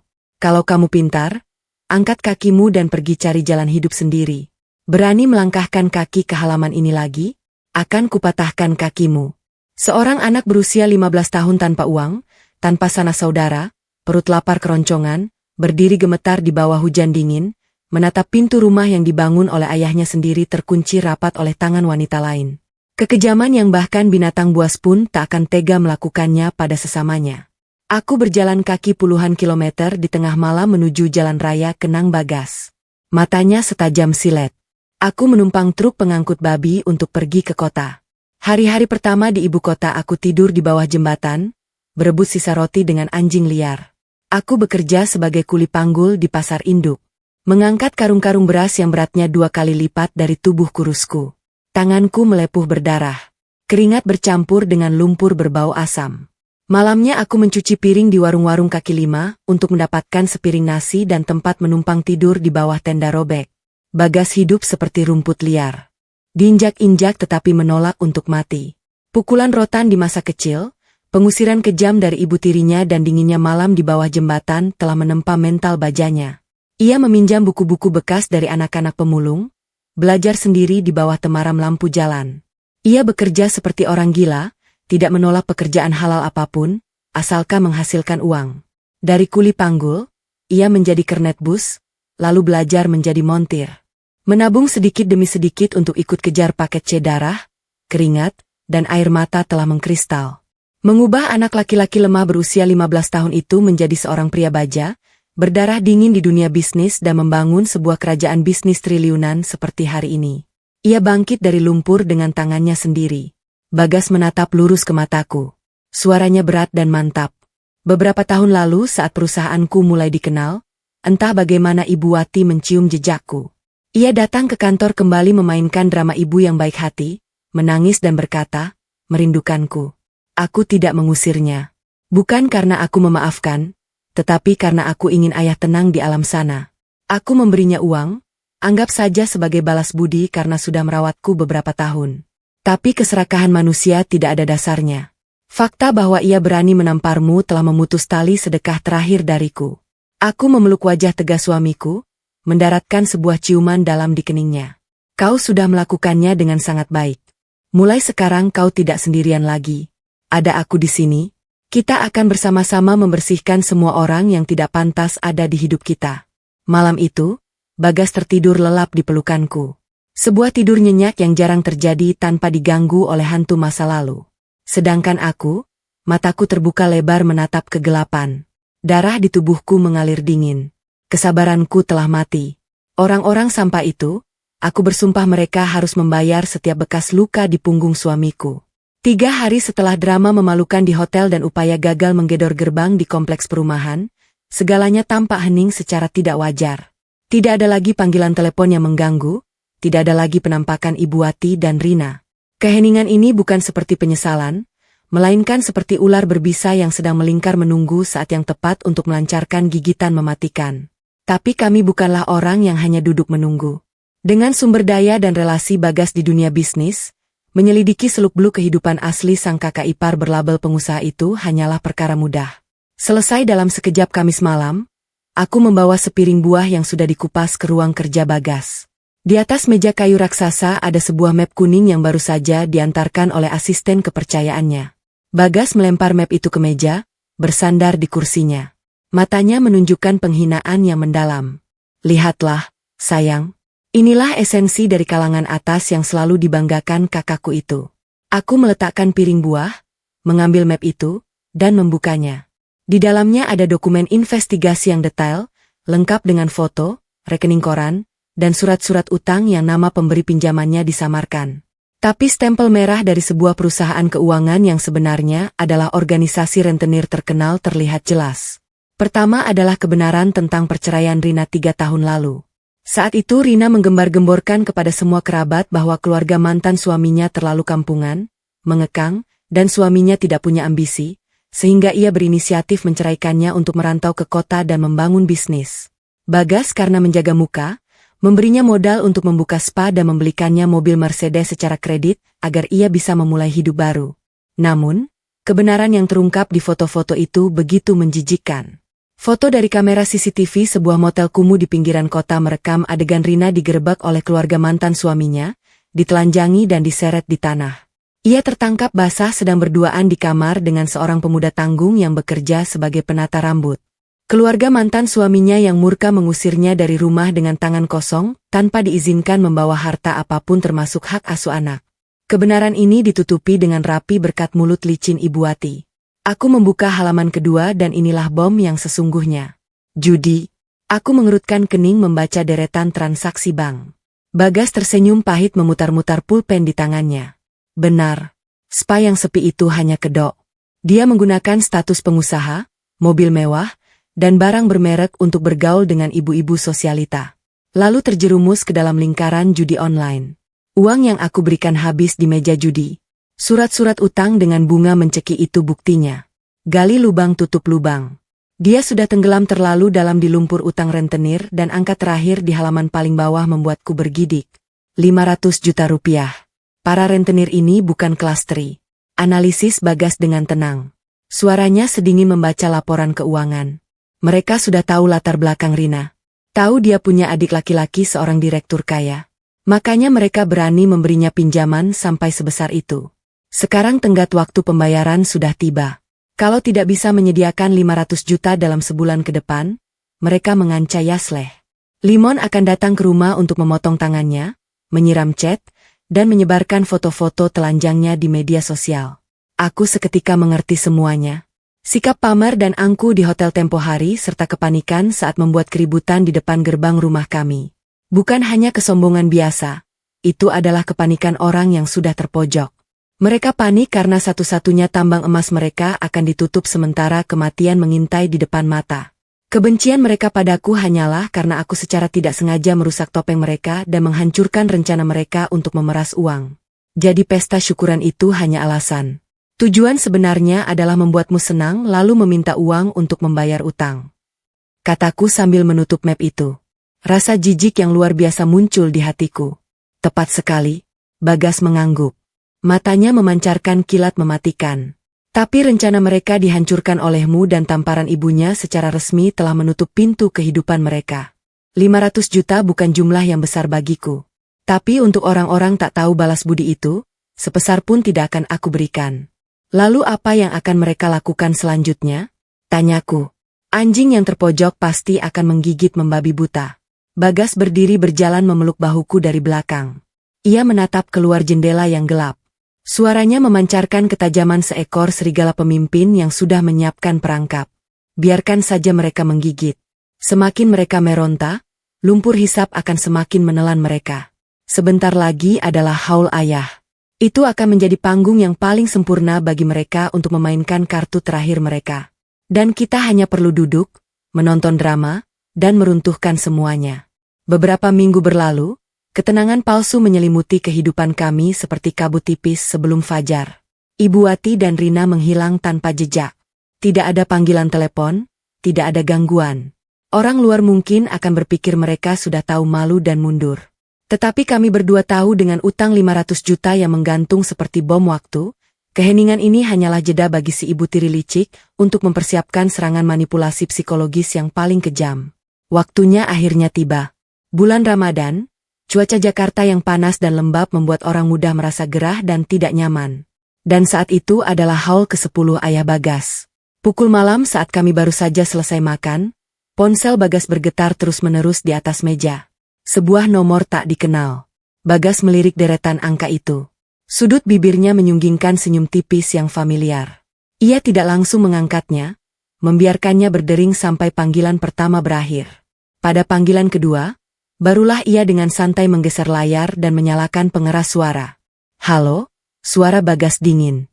Bagas, nak, ini ibu. Suara melengking dan tajam Ibu Wati yang dulu kini dilapisi dengan kepalsuan dibuat lembut, terisak, dan penuh dengan kesedihan. Aku duduk di seberangnya, menyeruput teh melati dengan tenang mendengarkan drama dimulai. Di seberang sana, suara isak tangis terdengar jelas. Ibu tahu kamu marah sama ibu. Ibu tahu ibu salah. Ibu sudah tua, sudah pikun. Kakakmu Serina juga sifatnya gegabah. Waktu di hotel itu, ibu sudah menyakiti hati menantu ibu. Ibu menyesal sekali. Kamu tidak mau melihat wajah ibu lagi? Tidak apa-apa. Kamu memutus uang bulanan juga, ibu rela. Ia berhenti sejenak, sengaja menciptakan jeda yang tragis, lalu tiba-tiba mengubah topik. Suaranya bergetar. Tapi Bagas, lusa itu haul ke-10 ayahmu. Kamu itu anak laki-laki satu-satunya, tulang punggung keluarga. Kamu boleh marah sama ibu, putus hubungan sama ibu, tapi kamu tidak boleh durhaka sama ayahmu. Kalau kamu tidak pulang, nanti para kerabat dan tetangga akan menjelek-jelekkan nama ayahmu. Arwahnya di alam sana tidak akan tenang, nak. Sebuah langkah yang sangat licik. Ia tidak menggunakan uang atau kekuasaan, melainkan membawa-bawa bakti anak pada orang tua sebagai senjatanya. Ia tahu satu-satunya kelemahan Bagas adalah rasa hormat yang mutlak pada mendiang ayahnya. Jika Bagas tidak pulang, ia akan menyebarkan gosip ke seluruh kampung bahwa si direktur kaya raya di kota itu tega menelantarkan hari peringatan kematian ayahnya sendiri. Sebuah manipulasi moral yang sempurna. Tadi sore sesepuh keluarga juga datang menanyakanmu terus. Katanya tahun ini kita buat acara sederhana saja. Yang penting kamu pulang untuk mendoakan ayahmu. Kalau kamu tidak pulang, mereka tidak akan menghormatimu lagi. Lanjut Ibu Wati terus menekan. Suaranya dibuat memelas. Diselingi isak tangis. Jika orang luar yang tidak tahu masalahnya mendengar ini, pasti akan terharu dengan kebaikan hati seorang ibu tiri yang begitu peduli pada keluarga suaminya. Tetapi bagi kami yang memegang bukti utang Rina, setiap kata yang keluar dari mulutnya berbau busuk dan penuh dengan niat jahat. Bagas mengetuk-netukkan jarinya di meja, ekspresinya tidak berubah. Ia diam membiarkannya menyelesaikan sandiwaranya, lalu dengan perlahan menjawab, suaranya berat dan mantap. Baiklah, tidak perlu membawa-bawa sesepuh untuk mengancam saya. Ini haul ayah saya, tentu saja saya akan pulang. Di seberang sana terdengar helaan napas lega. Sepertinya Ibu Wati baru saja melepaskan beban berat. Suaranya seketika berubah ceria dan manis. Wah, bagus sekali. Nanti Ibu suruh Rina ke pasar beli ayam kampung. Masak yang enak untuk menyambut kalian. Ya, urusan makanan silakan Anda urus sendiri. Lusa siang, kami akan tiba di sana. Tanpa menunggu Ibu Wati berkata lebih lanjut, Bagas langsung menutup telepon dan memblokir nomor itu. Ia menatapku, matanya yang dalam memancarkan kilatan dingin. Lihat, kan, kailnya sudah dilempar. Aku meletakkan cangkir teh, tersenyum sinis. Dan umpannya adalah bakti seorang anak. Sepertinya kita akan menonton drama besar di kampung. Kira-kira berapa yang akan mereka minta untuk menutupi utang 500 juta itu? Bagas berdiri, memasukkan kedua tangan ke saku celana, menatap kegelapan malam. Kita lihat saja sehebat apa kemampuan akting mereka. Kamu bersiap-siaplah. Lusa kita pulang kampung. Pakailah pakaianmu yang paling elegan. Menghadapi sifat tak tahu malu, ketenangan dan keanggunanmu adalah tamparan paling menyakitkan bagi mereka. Aku mengangguk. Permainan ini bukan hanya kami yang mengendalikan, tetapi kami juga yang memegang semua kartunya. Ibu Wati dan Rina ingin menggunakan acara haul untuk menjebak dan meminta uang, maka kami akan memanfaatkan jebakan itu, membuka semua kartu mereka, dan memotong semua tentakel gurita itu, selamanya mengusir mereka dari kehidupan kami. Pukul 10 pagi di hari haul, sedan hitam mengkilap milik Bagas melaju mulus di jalan desa yang sempit masuk ke halaman sebuah rumah berarsitektur joglo, tempat yang menyimpan kenangan masa kecil Bagas yang penuh darah dan air mata. Rumah ini adalah warisan ayahnya yang kini telah direnovasi menjadi lebih megah dengan uang yang dikuras dari Bagas selama bertahun-tahun. Begitu mobil berhenti di halaman, gonggongan anjing yang riuh bercampur dengan suara orang-orang dari dalam rumah. Aroma dupa, opor ayam, dan tape ketan yang khas dari sebuah acara selamatan di desa langsung tercium. Aku turun dari mobil mengenakan gamis sutra berwarna krem yang sederhana namun sangat elegan. Rambutku disanggul rapi. Bagas mengenakan kemeja hitam dan celana bahan berwarna gelap. Penampilannya berwibawa dan dingin saat berjalan di sampingku. Kehadiran kami seperti menyiramkan air dingin ke suasana riuh para kerabat. Beberapa pasang mata menatap kami dengan curiga. Bisik-bisik terdengar. Jelas sekali cerita tentang Ibu Wati dan Rina yang tidak bisa membayar tagihan hotel telah menyebar ke seluruh keluarga. Sekarang melihat kami datang, semua orang ingin tahu bagaimana sikap kedua belah pihak. Ibu Wati tergopoh-gopoh lari dari dapur, masih mengenakan celemek yang kotor. Ia langsung memasang wajah haru, buru-buru menyekat tangannya di celemek, menyambut kami dengan ramah seolah tamparan di hotel bintang 5 itu tidak pernah terjadi. Oh, Bagas dan menantuku sudah datang. Ayo, cepat masuk. Nak, para sesepuh dan paman-paman sudah menunggu dari pagi. Ia sama sekali tidak menyebut namaku, tetapi keramahan palsunya begitu sempurna. Rina juga mengintip dari pintu. Ia mengenakan kemeja kusut, sengaja berakting sibuk dan penurut. Sangat berbeda dengan penampilannya sebagai pengusaha sukses tempo hari. Ia tidak berani menatap langsung ke mata Bagas dan membuang muka. Kami tidak menjawab. Dengan diam, kami membawa parsel buah impor dan sebotol minuman mahal berbungkus kain, lalu melangkah masuk ke ruang utama. Bagas berjalan lurus ke altar foto ayahnya, menyalakan 3 batang dupa, dan menangkupkan tangan sambil berdoa. Wajahnya mengeras, matanya berkaca-kaca menunjukkan rasa hormat dan duka yang mendalam untuk ayahnya. Aku berdiri di sampingnya, ikut menunduk dengan hikmat. Setelah ritual selesai, semua orang mulai duduk untuk makan. 3 meja panjang disiapkan di tengah ruang utama. Bagas diundang untuk duduk di meja paling depan bersama sesepuh keluarga dan beberapa paman yang dihormati di desa. Aku duduk di meja perempuan di sebelahnya dengan tenang mengamati setiap gerakan di papan catur ini. Minuman disajikan. Para paman mulai bersulang, memuji-muji Bagas yang di usia muda sudah sukses dan membanggakan keluarga. Bagas hanya tersenyum tipis, mengangguk, minum sedikit sekadar formalitas, menjaga jarak yang dingin sehingga tidak ada yang berani mendekat. Pesta berjalan separuh saat minuman mulai memabukkan dan perut semua orang sudah kenyang. Itulah saatnya sang sutradara Ibu Wati menekan tombol untuk memulai drama utamanya. Ibu Wati yang sedang duduk di meja lain tiba-tiba meletakkan sendok dan garpunya dengan keras. Ia mengambil tisu, mengusap-usap sudut matanya, lalu tiba-tiba menangis terseduh-seduh sambil menepuk pahanya. "Oh, Mas Purnomo, kalau arwahmu tenang di sana, pulanglah dan lihat penderitaanku. Aku sedih sekali, Mas." Tangisan melengking itu memotong keriuhan di meja makan. Semua orang berhenti makan serentak menoleh. "Bu Wati, kenapa? Ini kan hari haulnya almarhum yang sabar. Coba ceritakan ada apa?" kata sesepuh keluarga berpura-pura peduli. Tetapi dari tatapan matanya yang melirik arah Bagas, aku tahu skenario ini sudah diatur sebelumnya. Ibu Wati terus menangis. Air mata dan ingusnya berleleran. Bicaranya terputus-putus. "Bapak-bapak, ibu-ibu, semalam saya bermimpi bertemu Mas Purnomo. Pakaiannya kompang kemping, badannya basah kuyup penuh lumpur. Beliau menangis, katanya di alam sana dingin, rumahnya rubuh, tidak ada tempat berteduh. Tadi pagi saya langsung suruh Rina mengecek ke kompleks pemakaman keluarga dan ternyata ya Tuhan, tanahnya longsor semua. Tembok makamnya retak besar tergenang air. Pamalis kali ini bapak-bapak ini bisa merusak rezeki anak cucu kita." Rina yang duduk di sebelahnya langsung menimpali. Wajahnya dibuat sepatin mungkin. "Benar, Pak D.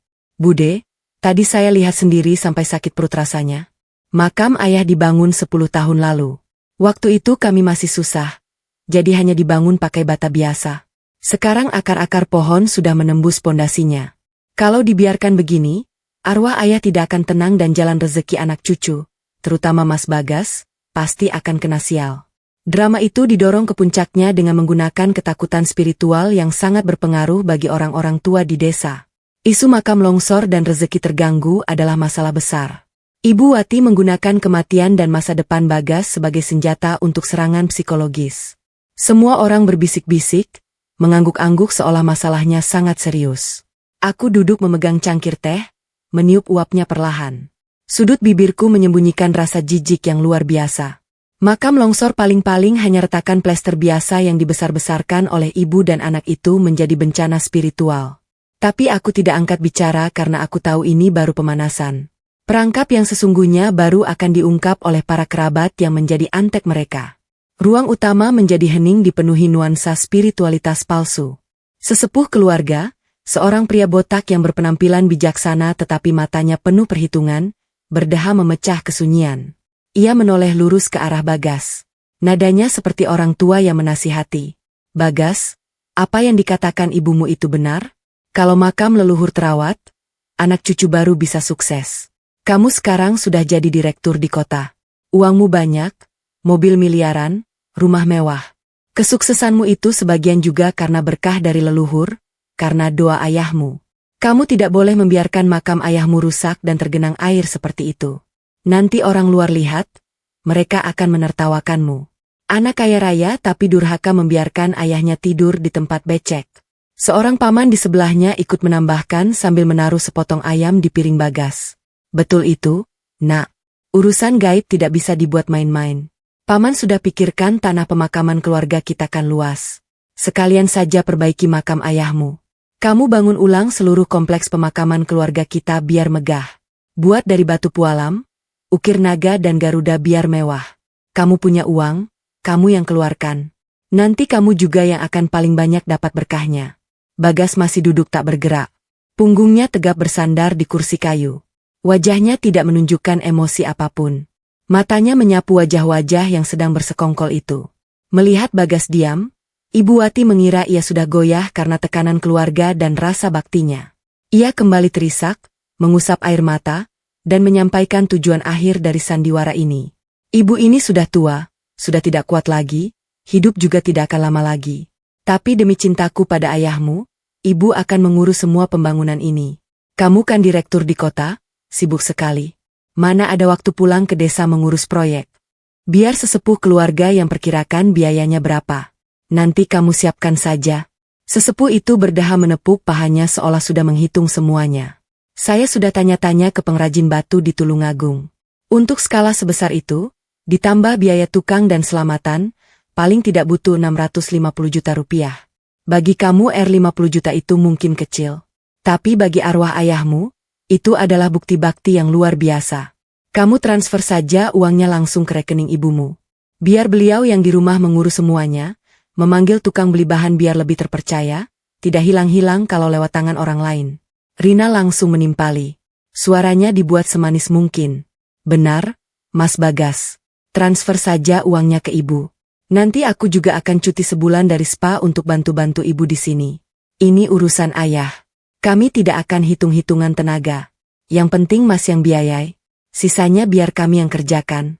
Transfer saja uangnya langsung ke rekening ibumu. Kalimat dari sesepuh itu terdengar begitu tak tahu malu. Aku menyeruput teh, menahan tawa sinis yang hampir keluar. Sebuah drama yang sempurna. Kombinasi dari kasih sayang ibu palsu, tekanan keluarga, dan ketakutan spiritual. Mereka merancang proyek makam senilai R50 juta, meminta uangnya ditransfer tunai ke rekening Ibu Wati. Dengan sifat serakah dan utang rentenir 500 juta yang mengancam Rina, aku tahu persis kemana uang itu akan pergi. Pasti mereka akan menggunakan 500 juta untuk membayar utang demi menyelamatkan nyawa Rina. Sisanya R50 juta akan masuk ke kantong mereka untuk membeli emas atau liburan. Sementara makam ayah Bagas, paling-paling mereka hanya akan memanggil tukang lokal untuk mengecat ulang. Semua kerabat di meja makan dia menatap lekat ke arah Bagas. Mereka menciptakan tekanan yang sangat besar di lingkungan desa ini. Menolak permintaan untuk membangun makam leluhur di depan para tetua sama saja dengan mempermalukan diri sendiri dicap sebagai anak durhaka. Ibu Wati dan Rina duduk di meja lain. Mata mereka bersinar dengan keserakahan yang tak terselubung. Dada mereka naik turun menunggu anggukan Bagas. Menunggu notifikasi SMS banking Rp650.000 telah masuk ke rekening Anda. Bagas perlahan meletakkan sendok dan garpunya. Suara denting ringan itu cukup untuk membuat semua saraf di ruangan itu menegang. Ia mengangkat wajah. Tatapannya yang sedingin es menusuk semua topeng kemunafikan di sekelilingnya. Semuanya sudah selesai bicara. Suara Bagas yang berat dan tenang menggema di ruangan yang pengap itu. Sudah, bagaimana menurutmu, Nak? Transfer hari ini saja, ya. Biar ibumu bisa segera cari hari baik untuk memulai. Desak sesepuh. Bagas sedikit memiringkan kepala. Sudut bibirnya terangkat. Senyum seorang pemburu yang telah berhasil menggiring mangsanya ke titik mati. Dan ketika ia angkat bicara, itu bukanlah penolakan, melainkan sebuah tebas mematikan yang memotong semua rencana licik lintah lengap darah itu. Babak pembalasan dari Bagas resmi dimulai. Keheningan di ruang utama itu menjadi begitu pekat, tegang seperti dawai yang akan putus. Mata semua orang dari sesepuh yang bijaksana, paman yang memegang gelas minuman, hingga para wanita di meja lain tertuju pada Bagas. Terutama Ibu Wati dan Rina. Mata mereka berkilat-kilat penuh nafsu. Di benak mereka, 650 juta rupiah bukan lagi sekadar angka, melainkan pelampung penyelamat yang akan menarik mereka dari jurang utang. Bagas menatap sekeliling. Sudut bibirnya membentuk senyum dingin tanpa kehangatan. 650 juta rupiah untuk merenovasi seluruh kompleks pemakaman ayah dan leluhur. Bagas perlahan mengulangi permintaan itu, mengucapkan setiap kata dengan hati-hati seolah sedang mempertimbangkan. Betul, Nak. Cuma R50 juta. Kalau kamu bisa biayai, bagus sekali. Seluruh keluarga akan ikut merasakan berkahnya, kata sesepuh itu sambil mengangguk-angguk mengira ikan besar sudah masuk perangkap. Ibu Wati di meja lain tidak bisa menyembunyikan kegembiraannya. Ia menepuk pahanya sambil tertawa. Suara isak tangisnya tadi sudah lenyap, digantikan oleh antusiasme palsu yang memuakkan. Tuh, kan, kata sesepuh. Benar, Bagas ini anak yang tahu balas budi. Uang 650 juta rupiah itu kecil buat dia. Bagas nak, transfer saja langsung ke rekening ibu ya. Ini ibu sebutkan nomornya biar kamu langsung ketik. Urusan spiritual tidak boleh ditunda-tunda. Ia buru-buru merogoh saku, mengeluarkan ponselnya, jari-jarinya dengan kikuk, membuka aplikasi mobile banking. Rina di sebelahnya juga bernapas lega. Keringat di keningnya karena cemas kini sudah mengering. Ia merapikan bajunya, tersenyum, yakin bom waktu 500 juta akan segera dijinakkan. Tetapi mereka lupa. Pria yang duduk di hadapan mereka bukanlah anak laki-laki 15 tahun yang bisa mereka manipulasi. Ia adalah serigala pemimpin di dunia bisnis yang kejam, di mana jebakan yang 100 kali lebih rumit pun bisa ia hancurkan dalam genggamannya. Baik. Bagas mengangguk. Satu kata singkat itu menggema. Semua benar. Bakti kepada ayah. 650 juta atau bahkan 6,5 miliar pun saya tidak akan sayang. Saya setuju untuk membiayai seluruh pembangunan kembali makam ini agar menjadi yang paling megah dan terhormat di daerah ini. Seketika seluruh ruangan riuh, pujian dan sanjungan mengalir deras. Wah, Direktur Bagas memang luar biasa. Benar-benar kebanggaan keluarga. Bu Wati beruntung sekali ya. Suara gelas bersulang kembali terdengar. Ibu Wati tersenyum lebar hingga gusinya terlihat. Tangannya sudah siap dengan ponsel. Matanya berbinar seperti lintah lapar melihat darah. Aku duduk di mejaku dengan santai menyantap sayuran. Komedi ini sudah waktunya ditutup. Ketika riuh pujian mereda, Bagas tiba-tiba meletakkan gelas minumannya dengan keras di meja. Tak suara yang tegas itu seketika menghentikan semua kebisingan. Ruangan kembali hening. Tatapan Bagas kini tidak lagi acuh tak acuh, melainkan dingin dan setajam pisau. Tapi kata Bagas, suaranya tidak keras, tetapi membawa wibawa mutlak. Saya punya beberapa syarat. Senyum di bibir Ibu Wati membeku. Sesepuh itu terdiam. Alisnya berkerut. Syarat apa? Nah? Bagas berdiri. Ia memasukkan kedua tangan ke saku celana. Posturnya yang tinggi dan tegap mengintimidasi semua orang di ruangan sederhana itu.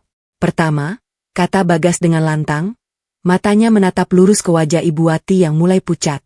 Karena ini adalah makam ayah saya, tempat peristirahatan terakhir orang tua saya. Maka saya sendiri yang akan mengurusnya. Saya akan menyewa ahli Feng Shui terbaik dari kota untuk mengukur kembali energinya. Saya akan meminta arsitek merancang gambar 3D dan menyewa tim tukang batu terbaik dari Tulungagung untuk mengerjakannya. Kamu kan sibuk nak. Mana ada waktu? Sela sesepuh itu dengan gugup. Anda tidak perlu khawatir, potong Bagas. Suaranya dingin. Jika saya sibuk, asisten saya yang akan mengawasinya. Sebuah tim insinyur profesional akan berjaga di sini 24 jam sampai proyek selesai. Lalu ia sedikit mencondongkan tubuhnya ke arah Ibu Wati, melontarkan bom yang meratakan semua niat licik wanita itu. Dan syarat kedua yang paling penting, biaya material, biaya tukang, biaya desain, semuanya akan saya bayar langsung melalui transfer ke masing-masing vendor. Setiap batu bata, tiap sak semen, setiap lempengan draw, semuanya akan memiliki nota dan faktur yang jelas. Tidak ada 1 rupiah pun uang tunai yang akan ditarik. Dan yang pasti, uang R50 juta ini tidak akan melewati tangan siapapun di keluarga ini, termasuk ibu. Kalimat terakhir Bagas seperti tebasan mematikan, tajam tanpa ampun, memotong putus tentakel penghisap darah yang siap menancap di dompetnya. Ibu Wati membeku, ponsel di tangannya jatuh ke pangkuannya. Rina melotot, mulutnya ternganga, wajahnya pucat pasi. Dua frasa tidak ada uang tunai dan tidak melewati tangan siapapun terdengar seperti vonis mati, merampas semua kesempatan mereka untuk membayar utang. Kamu bilang apa? Gagap Ibu Wati. Suaranya bergetar. Kepanikan mulai terlihat jelas di wajahnya yang kejang. Maksud saya sudah jelas. Seringai Bagas. Senyum kejam muncul di bibirnya. Ibu sudah tua, di rumah saja istirahat. Pekerjaan berat, urusan hitung-hitungan. Biar insinyur dan akuntan perusahaan saya yang urus. Ibu tidak perlu menyentuh apapun, juga tidak perlu mengelola spacer pun. Dengan begitu bakti saya kepada ayah akan tuntas. Semuanya setuju kan? Para kerabat saling berpandangan. Mereka mungkin serakah tetapi mereka bukan orang yang punya utang pada rentenir. Mendengar Bagas akan menyewa tim profesional dan membeli bahan terbaik untuk membangun makam keluarga.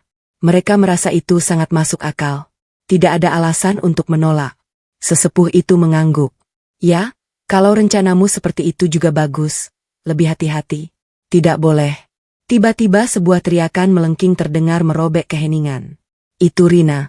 Ia melompat berdiri seolah tersengat listrik. Kursinya jatuh ke belakang. Kenyataan bahwa ia tidak akan memegang sebesar pun uang tunai membuatnya gila. Kehilangan kendali. Naluri bertahan hidup dari seseorang yang lehernya diancam pisau muncul dengan cara yang paling memalukan. Drama moral itu pada detik ini resmi runtuh. Teriakan Histina membuat seisi rumah terkejut. Para paman yang sedang mengangkat gelas pun terdiam. Melotot pada si pengusaha wanita yang biasanya anggun itu kini terlihat panik dengan mata merah dan keringat bercucuran. Tidak boleh. Sama sekali tidak boleh seperti itu, raung Rina. Kedua tangannya menekan meja makan. Dadanya naik turun dengan cepat. Bagas melipat tangan di depan dada. Tatapannya tenang seolah sedang menonton boneka putus tali. Kenapa tidak boleh, Kak Rina? Saya mengeluarkan uang saya sendiri untuk menyewa tukang terbaik, membeli bahan terbaik untuk membangun makam ayah saya. Kenapa kakak menolaknya? Kakakmu Rina tergagap. Ia sadar reaksinya berlebihan, buru-buru mencari alasan. Suaranya bergetar, memaksakan alasan yang konyol. Kah kalau membangun makam di desa itu harus pakai tukang dari sini? Kalau kamu bawa orang kota, mereka tidak paham medan. Nanti salah gali bisa merusak energi tanahnya. Lagi pula belanja di desa lebih murah. Kalau kamu kasih uangnya ke ibu kenal semua mandor di sini. Bisa hemat banyak. Kalau lewat perusahaan nanti mereka curang, mengurangi bahan bangunan. Bagaimana? Aku yang duduk di meja lain tidak tahan lagi. Aku tertawa. Suara tawaku yang jernih tetapi penuh dengan penghinaan terdengar di tengah keheningan. Kak Rina terlalu khawatir. Uang suami saya kalau berkurang beberapa ratus juta pun dia tidak akan peduli asalkan kualitasnya bagus. Lebih baik serahkan pada perusahaan profesional yang ada garansinya daripada memberikan uang tunai pada orang yang tidak punya keahlian. Nanti kalau uangnya tidak berubah jadi batu bata, tapi malah jadi yang lain, siapa yang mau tanggung jawab? Ucapanku seperti jarum yang menusuk tepat di jantung mereka. Ibu Wati langsung naik pitam, menggebrak meja. Menantu, apa maksudmu bicara seperti itu? Kamu menuduhku akan menggelapkan uang pembangunan makam suamiku. Hah? Dasar penghasut. Kamu yang menghasut suamimu untuk durhaka dan memecah belah kami. Bagas, lihat dia yang melarangmu memberi uang pada ibumu. Kamu lahir dari keluarga ini. Masa kamu tidak percaya ibumu sendiri dan lebih percaya pada kontraktor tidak jelas di luar sana? Bagas menyeringai. Tatapannya yang dingin memotong drama itu. Saya percaya pada faktur dan kontrak. Anda tidak perlu berteriak. Pilihannya hanya dua. Biarkan saya yang kerjakan atau tidak ada pembangunan sama sekali. Biarkan seperti sekarang. Pilih. Ibu Wati tercekat. Sandiwara makam longsor itu ia sendiri yang ciptakan. Sekarang jika ia melarang Bagas membangunnya, sama saja ia menampar wajahnya sendiri di depan kerabat. Tetapi jika Bagas yang membangun, ia tidak akan mendapatkan sepeser pun. Keserakahan dan ketakutan membuat wajahnya menjadi pucat dan kaku. Bu, bilang Bu, suruh dia kasih uang tunai. Rina panik menarik-narik baju Ibu Wati, suaranya mendesis. Ia sudah tidak peduli lagi dengan gengsi 500 juta. Tanpa uang itu, nyawanya akan dihabisi rentenir. Melihat sikap aneh ibu dan anak yang begitu ngotot meminta uang tunai, sesepuh keluarga mulai curiga. Ia mengerutkan kening. Bu Wati Rina, Bagas sudah berbaik hati mau mengurus semuanya dari A sampai Z. Kalian tidak perlu repot. Itu kan enak. Kenapa kalian bersikeras mau pegang uang tunai? Apa ada niat lain? Sasa saya Ibu Wati tergagap, keringat dingin membasahi keningnya. Ia mulai mundur, berniat pura-pura pingsan untuk menghindar. Tapi sepertinya Tuhan pun sudah muak dengan drama murahan ini. Tepat saat ketegangan memuncak, sebuah suara keras yang memekakan telinga terdengar dari luar halaman. Brak! Gerbang besi tua rumah itu ditendang hingga terbuka, menghantam dinding bata hingga bergetar. Sekelompok orang asing masuk dengan kasar. Ada sekitar 6 atau 7 pria berbadan kekar mengenakan kaos ketat yang memperlihatkan tato di lengan dan leher mereka. Mereka semua memakai topi dan tangan masing-masing menggenggam pipa besi yang dibungkus koran. Aura mereka begitu mengancam. Anjing-anjing yang diikat di halaman menggonggong keras, tetapi langsung terdiam saat salah satu dari mereka mengayunkan pipa besi ke sebuah drum kosong. Dang Rina mana? Si penggutang itu. Keluar sini. Teriak pemimpin mereka. Seorang pria dengan bekas luka panjang di wajahnya. Suaranya serak dan penuh ancaman. Seluruh ruangan yang tadinya tegang seketika menjadi senyap. Para paman kerabat pucat pasi buru-buru merapat ke dinding. Piring dan gelas berjatuhan. Minuman tumpah kemana-mana. Para kerabat desa yang hidup damai melihat preman bertato membawa senjata datang menagih hutang. Kaki mereka gemetar lemas. Rina yang sedang berdiri, kedua lututnya tiba-tiba lemas. Ia jatuh terduduk di lantai. Kedua tangannya menutupi kepala. Wajahnya pucat pasi. Tolong aku, Bu. Bisiknya putus asa. Ibu Wati begitu ketakutan hingga mengompol, buru-buru bersembunyi di belakang sesepuh keluarga. Kah kalian siapa? Kenapa masuk ke rumah saya dan membuat onar? Pemimpin preman itu berjalan lurus masuk ke ruang utama, meludah ke lantai keramik. Ia melihat sekeliling. Matanya berhenti pada si pengutang yang sedang gemetar di lantai. Ia tertawa sinis. Siapa? Aku ini yang punya hutang sama perempuan itu. Hei, Rina, kamu pinjam uang R00 juta dari kami buat main judi online.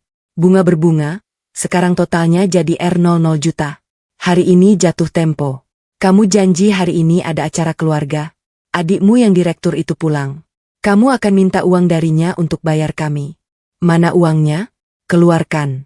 Kalau tidak ada hari ini, satu tanganmu akan kami bawa pulang untuk direndam jadi arak. Selesai berkata, ia mengayunkan pipa besinya, menghantam tepi altar foto, membuat tempat dupa bergoyang. Kebenaran meledak seperti bom atom di tengah-tengah keluarga itu. R00 juta judi. Utang rentenir. Sandiwara makam longsor terkoyak habis. Telanjang bulat. Semua kerabat terperangah. Tatapan mereka berubah dari takut menjadi marah dan jijik pada Ibu Wati dan Rina. Aku duduk dengan tenang di kursiku tersenyum dingin. Bagas masih berdiri di sana. Kedua tangan di saku celana dengan tenang menyaksikan tragedi yang sudah ia perkirakan. Jaring telah ditebar. Ikan sudah masuk perangkap. Dan hukuman bagi para penipu dan benalu baru saja benar-benar dimulai. Pukulan pipa besi ke meja altar itu seperti lonceng kematian yang berdentang di dada Ibu Wati dan Rina. Sifat tak tahu malu. Topeng kelas atas yang susah payah mereka bangun hancur berkeping-keping di lantai yang dingin. Bercampur dengan rasa malu yang luar biasa di depan puluhan pasang mata kerabat dan tetangga. Ya Tuhan Bu Wati, jadi kalian berdua menipu seluruh keluarga? Sesepuh keluarga begitu marah hingga janggutnya bergetar. Ia menunjuk lurus ke wajah Ibu Wati. Suaranya mendesis. Kalian menggunakan urusan spiritual membawa-bawa makam almarhum sebagai tameng untuk memeras uang Bagas demi membayar utang judi anakmu. Dasar wanita jahat. Tidak tahu malu. Keluarga kami sial sekali menerima orang sepertimu. Penipu. Pergi-pergi dari rumah ini. Para bibi dan paman yang tadinya menjilat kini berbalik 180 derajat. Ramai-ramai memakinya, melampiaskan rasa jijik mereka pada ibu dan anak yang sedang meringkuk ketakutan itu. Pemimpin rentenir tidak peduli dengan drama keluarga mereka. Ia mengeluarkan selembar surat utang dengan tanda tangan dan cap jempol Rina, melemparkannya ke atas meja makan. Jangan banyak bacot. Aku tidak punya waktu mendengar urusan keluarga kalian. Ia menunjuk Bagas dengan dagunya karena melihat Bagas berpakaian paling rapi dan berpenampilan paling kaya di ruangan itu. Kamu adiknya perempuan ini, kan? Kakakmu utang padaku R00 juta. Pilihannya dua. Kamu keluarkan uangnya untuk selamatkan dia atau hari ini aku bawa dia untuk kujadikan pelacur demi melunasi hutang. Plus kupotong satu jarinya sebagai kenang-kenangan. Pilih anak buahnya serentak maju. Mengetuk-netukan pipa besi ke telapak tangan mereka, menciptakan suara yang mengancam sambil mendekati Rina. Rina menjerit ketakutan. Air mata dan ingusnya bercucuran. Ia merangkak di lantai, memeluk kaki Ibu Wati. Bu, tolong aku, Bu. Mohon pada Bagas, Bu. Mereka akan memotong tanganku. Ibu Wati saat itu sudah benar-benar kalap. Ia berlari hendak memeluk kaki Bagas, tetapi Bagas mundur selangkah. Tatapannya sedingin es seolah melihat tumpukan sampah. Anda salah orang, kata Bagas dengan tenang tanpa sedikit pun rasa takut di hadapan para preman itu. Saya adalah anak tunggal dari keluarga ini. Ayah saya hanya punya satu anak. Perempuan itu adalah anak tiri dari ibu tiri saya. Tidak ada hubungan darah, tidak satu kartu keluarga. Siapa yang berhutang? Dia yang bertanggung jawab. Dia meminjam uang kalian untuk berjudi. Silakan kalian tagih pada dia dan ibunya. Apa hubungannya dengan saya? Penolakan yang dingin dan kejam dari Bagas membuat para rentenir itu terdiam. Pemimpin mereka mengerutkan kening, memandang bergantian dari Bagas ke ibu dan anak yang sedang ketakutan itu. Ia hanyalah preman bayaran. Melihat si orang kaya tidak mau membayar sementara si pengutang miskin, ia menjadi marah. Ia berbalik dan menendang bau Rina hingga terpental. Dasar gila. Berani kamu menipuku? Bilang adikmu akan membayar utangmu. Hah? Baik. Hari ini kamu ikut aku? Ia memberi isyarat pada dua anak buahnya untuk menyeret Rina keluar. Rina meraung-raung histeris, mencakar-cakar lantai hingga kukunya patah. Ibu Wati berlari mengejar, menangis memohon, tetapi dihempaskan oleh salah satu preman hingga jatuh tersungkur di halaman. Para kerabat melihat kekerasan itu, tanpa dikomando langsung kabur lewat pintu belakang, tidak ada yang tersisa. Membiarkan ibu dan anak itu sendirian di tengah kehancuran yang mereka ciptakan, Bagas bahkan tidak sudi melihat lebih lama. Ia menggandeng tanganku dengan santai berjalan melewati kekacauan itu. Saat melintasi Ibu Wati yang sedang menangis di halaman, Bagas berhenti sejenak, melontarkan kalimat ringan. Oh ya, karena makam ayah saya ternyata tidak longsor, jadi dana 650 juta itu saya batalkan. Selamat menikmati penyelesaian utang piutang kalian. Selesai berkata, kami masuk ke dalam mobil. Sedan mewah itu meluncur meninggalkan desa yang pengap, meninggalkan di belakangnya jeritan putus asa dari mereka yang sedang didorong ke neraka. Namun, cengkraman lintah darat tidak mudah dilepaskan. 2 hari kemudian, di suatu sore yang diwarnai gerimis di ibu kota, saat aku sedang membaca buku di ruang tamu, petugas keamanan kompleks menelepon. Ada seorang wanita tua yang sedang berlutut di depan gerbang keamanan bersujud dan menangis meminta bertemu dengan pemilik rumah nomor 12B. Diusir pun tidak mau pergi. Bagas turun dari lantai atas, mengangguk memberi isyarat pada petugas keamanan untuk mengizinkan wanita itu masuk sampai ke depan gerbang villa kami. Ia mengambil sebuah payung hitam, membukanya, lalu berjalan bersamaku ke halaman. Melalui gerbang besi tempa, Ibu Wati terlihat dalam kondisi paling menyedihkan yang pernah kulihat. Tidak ada lagi kebaya brokat, tidak ada lagi mutiara palsu, tidak ada lagi sikap angkuh. Ia mengenakan baju rumah yang lusuh, basah kuyuk, rambutnya acak-acakan menempel di wajahnya yang pucat dan tirus. Melihat bayangan Bagas, ia seolah menemukan pelampung terakhir. Ia jatuh berlutut di atas lantai yang basah. Kedua tangannya menangkup menyembah, kepalanya membentur tanah berulang kali. Bagas nak, ibu mohon padamu. Ibu bersujud padamu. Ibu salah. Ibu berdosa padamu. Berdosa pada ayahmu. Tapi nak, para preman itu sudah menyekap Rina selama 2 hari. Mereka menelepon kalau sore ini tidak membawa 800 juta untuk menebusnya, mereka akan mematahkan satu tangannya. Mereka akan menyebarkan foto-foto telanjangnya. Rina. Ia menangis terseduh-seduh. Air mata bercampur air hujan mengalir di wajahnya yang keriput. Aku berdiri di bawah payung, memandang wanita yang pernah menamparku hingga terguling itu kini bersujud di kaki kami seperti anjing ketakutan. Di hatiku tidak ada rasa iba, hanya kehampaan dan rasa jijik. Kejahatan akan selalu mendapat balasan. Sudah saya katakan dia bukan siapa-siapa saya. Hidup atau matinya bukan urusan saya, kata Bagas. Suaranya datar tanpa emosi. Matanya menatap rendah pada makhluk yang sedang bersujud di kakinya. Nak, bagaimanapun juga dia pernah memanggilmu adik. Bagaimanapun juga ibu pernah merawatmu beberapa tahun. Ibu mohon selamatkan nyawanya. Ibu bersumpah cukup berikan ibu 800 juta kali ini saja. Setelah itu ibu akan membawanya pergi jauh. Tidak akan pernah mengganggu hidupmu lagi. Raungnya, tangannya mencengkeram jeruji besi. Matanya memohon dengan putus asa. Bagas berdiri diam. Hanya ada suara hujan yang turun.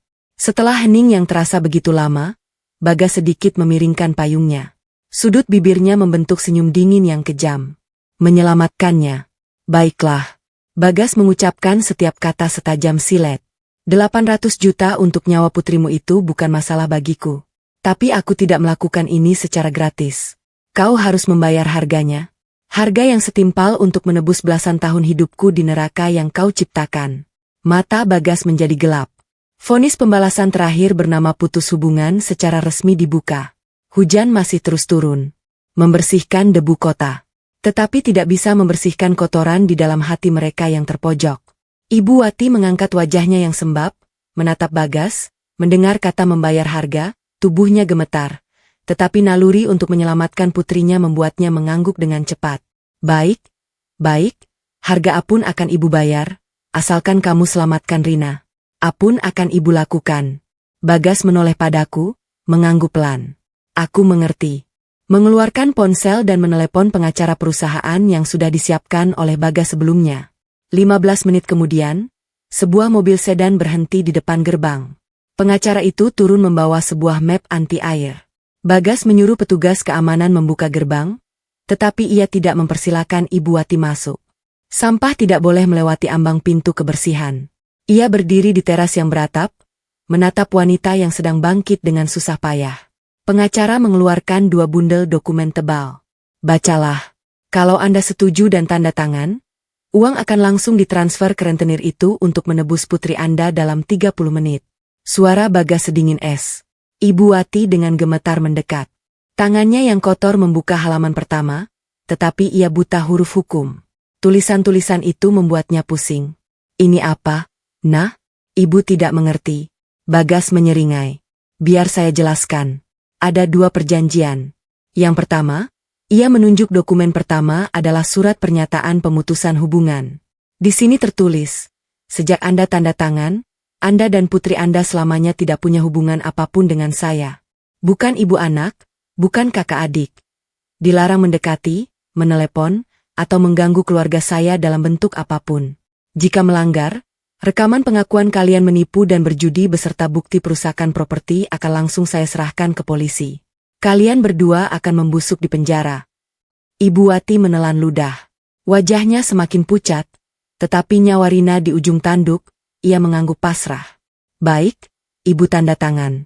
Belum selesai. Bagas mengetuk dokumen kedua, matanya setajam tombak menusuk jantung ibu tirinya.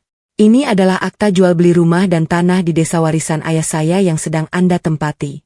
Anda harus menjualnya kembali pada saya sekarang juga. Apa? Ibu Wati mundur selangkah. Matanya terbelalak ngeri. Rumah-rumah peninggalan ayahmu. Ibu merawat makamnya di sana. Kalau kamu ambil, Ibu dan Rina mau tinggal di mana? Di jalan. Itu bukan rumah Anda. Suara Bagas menggeram. Setiap katanya penuh dengan amarah yang terpendam puluhan tahun. Itu adalah keringat dan air mata ayah saya. Anda hanyalah parasit yang menumpang hidup di baliknya.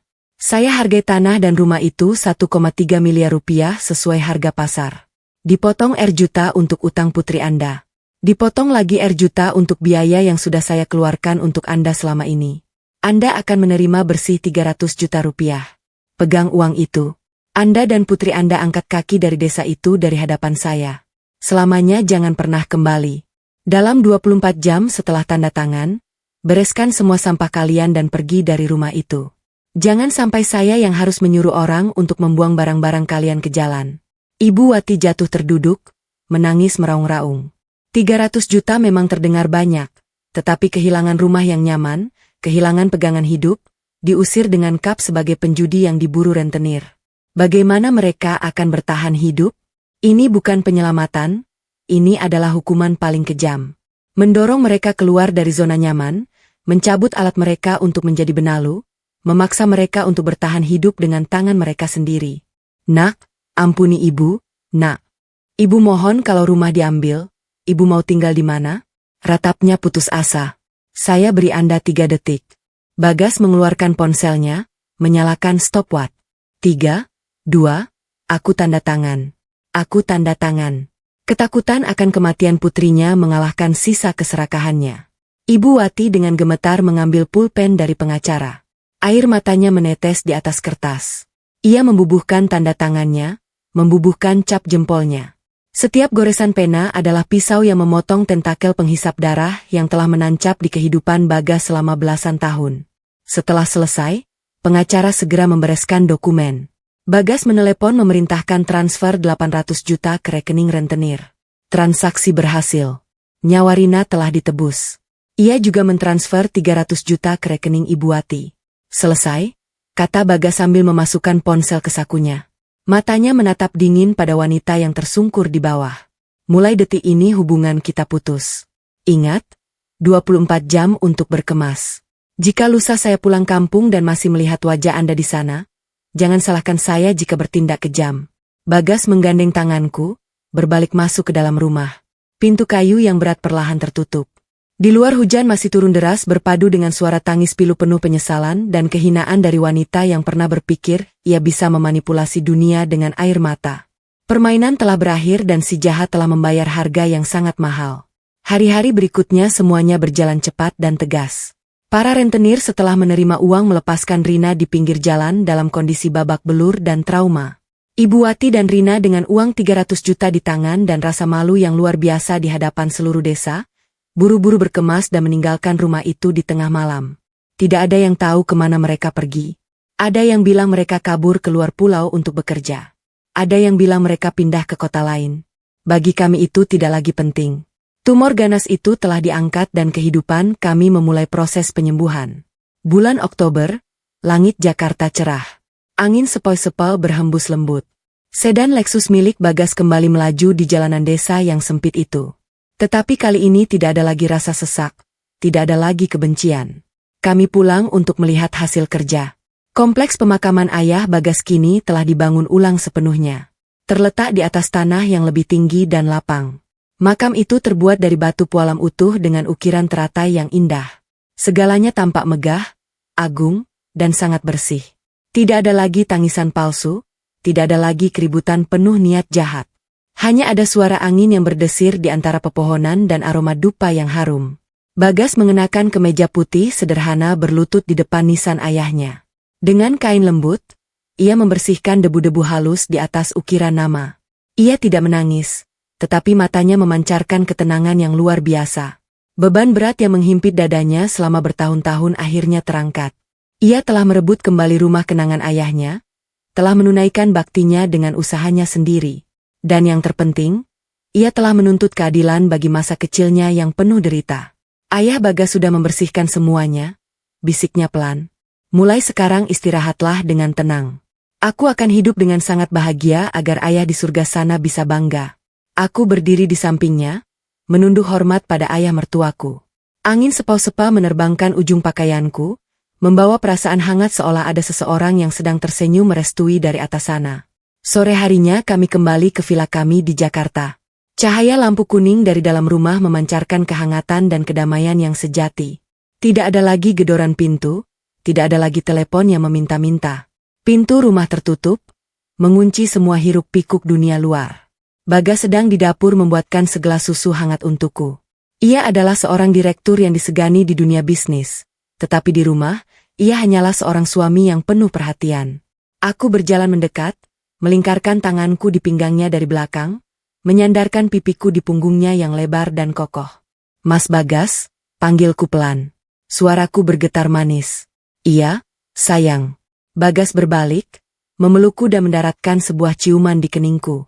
Aku menatapnya, mataku tersenyum lalu mengeluarkan sebuah test pack dengan 2 garis merah yang jelas dari sakuku. Kita sudah selesai membereskan masa lalu. Sekarang saatnya kita bersiap menyambut anggota baru untuk membangun masa depan yang baru. Mas Bagas tertegun.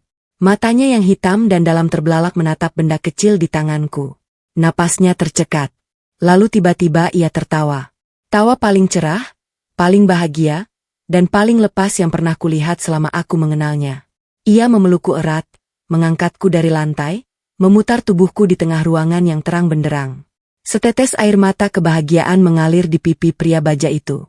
Masa lalu kelam yang penuh dengan kebohongan, kekerasan, dan pemanfaatan telah resmi ditutup, dilemparkan ke jurang yang paling dalam. Sebuah kehidupan baru sedang terbentuk, membawa serta aliran darah dan cinta sejati. Masa depan kami baru saja dimulai. Ya,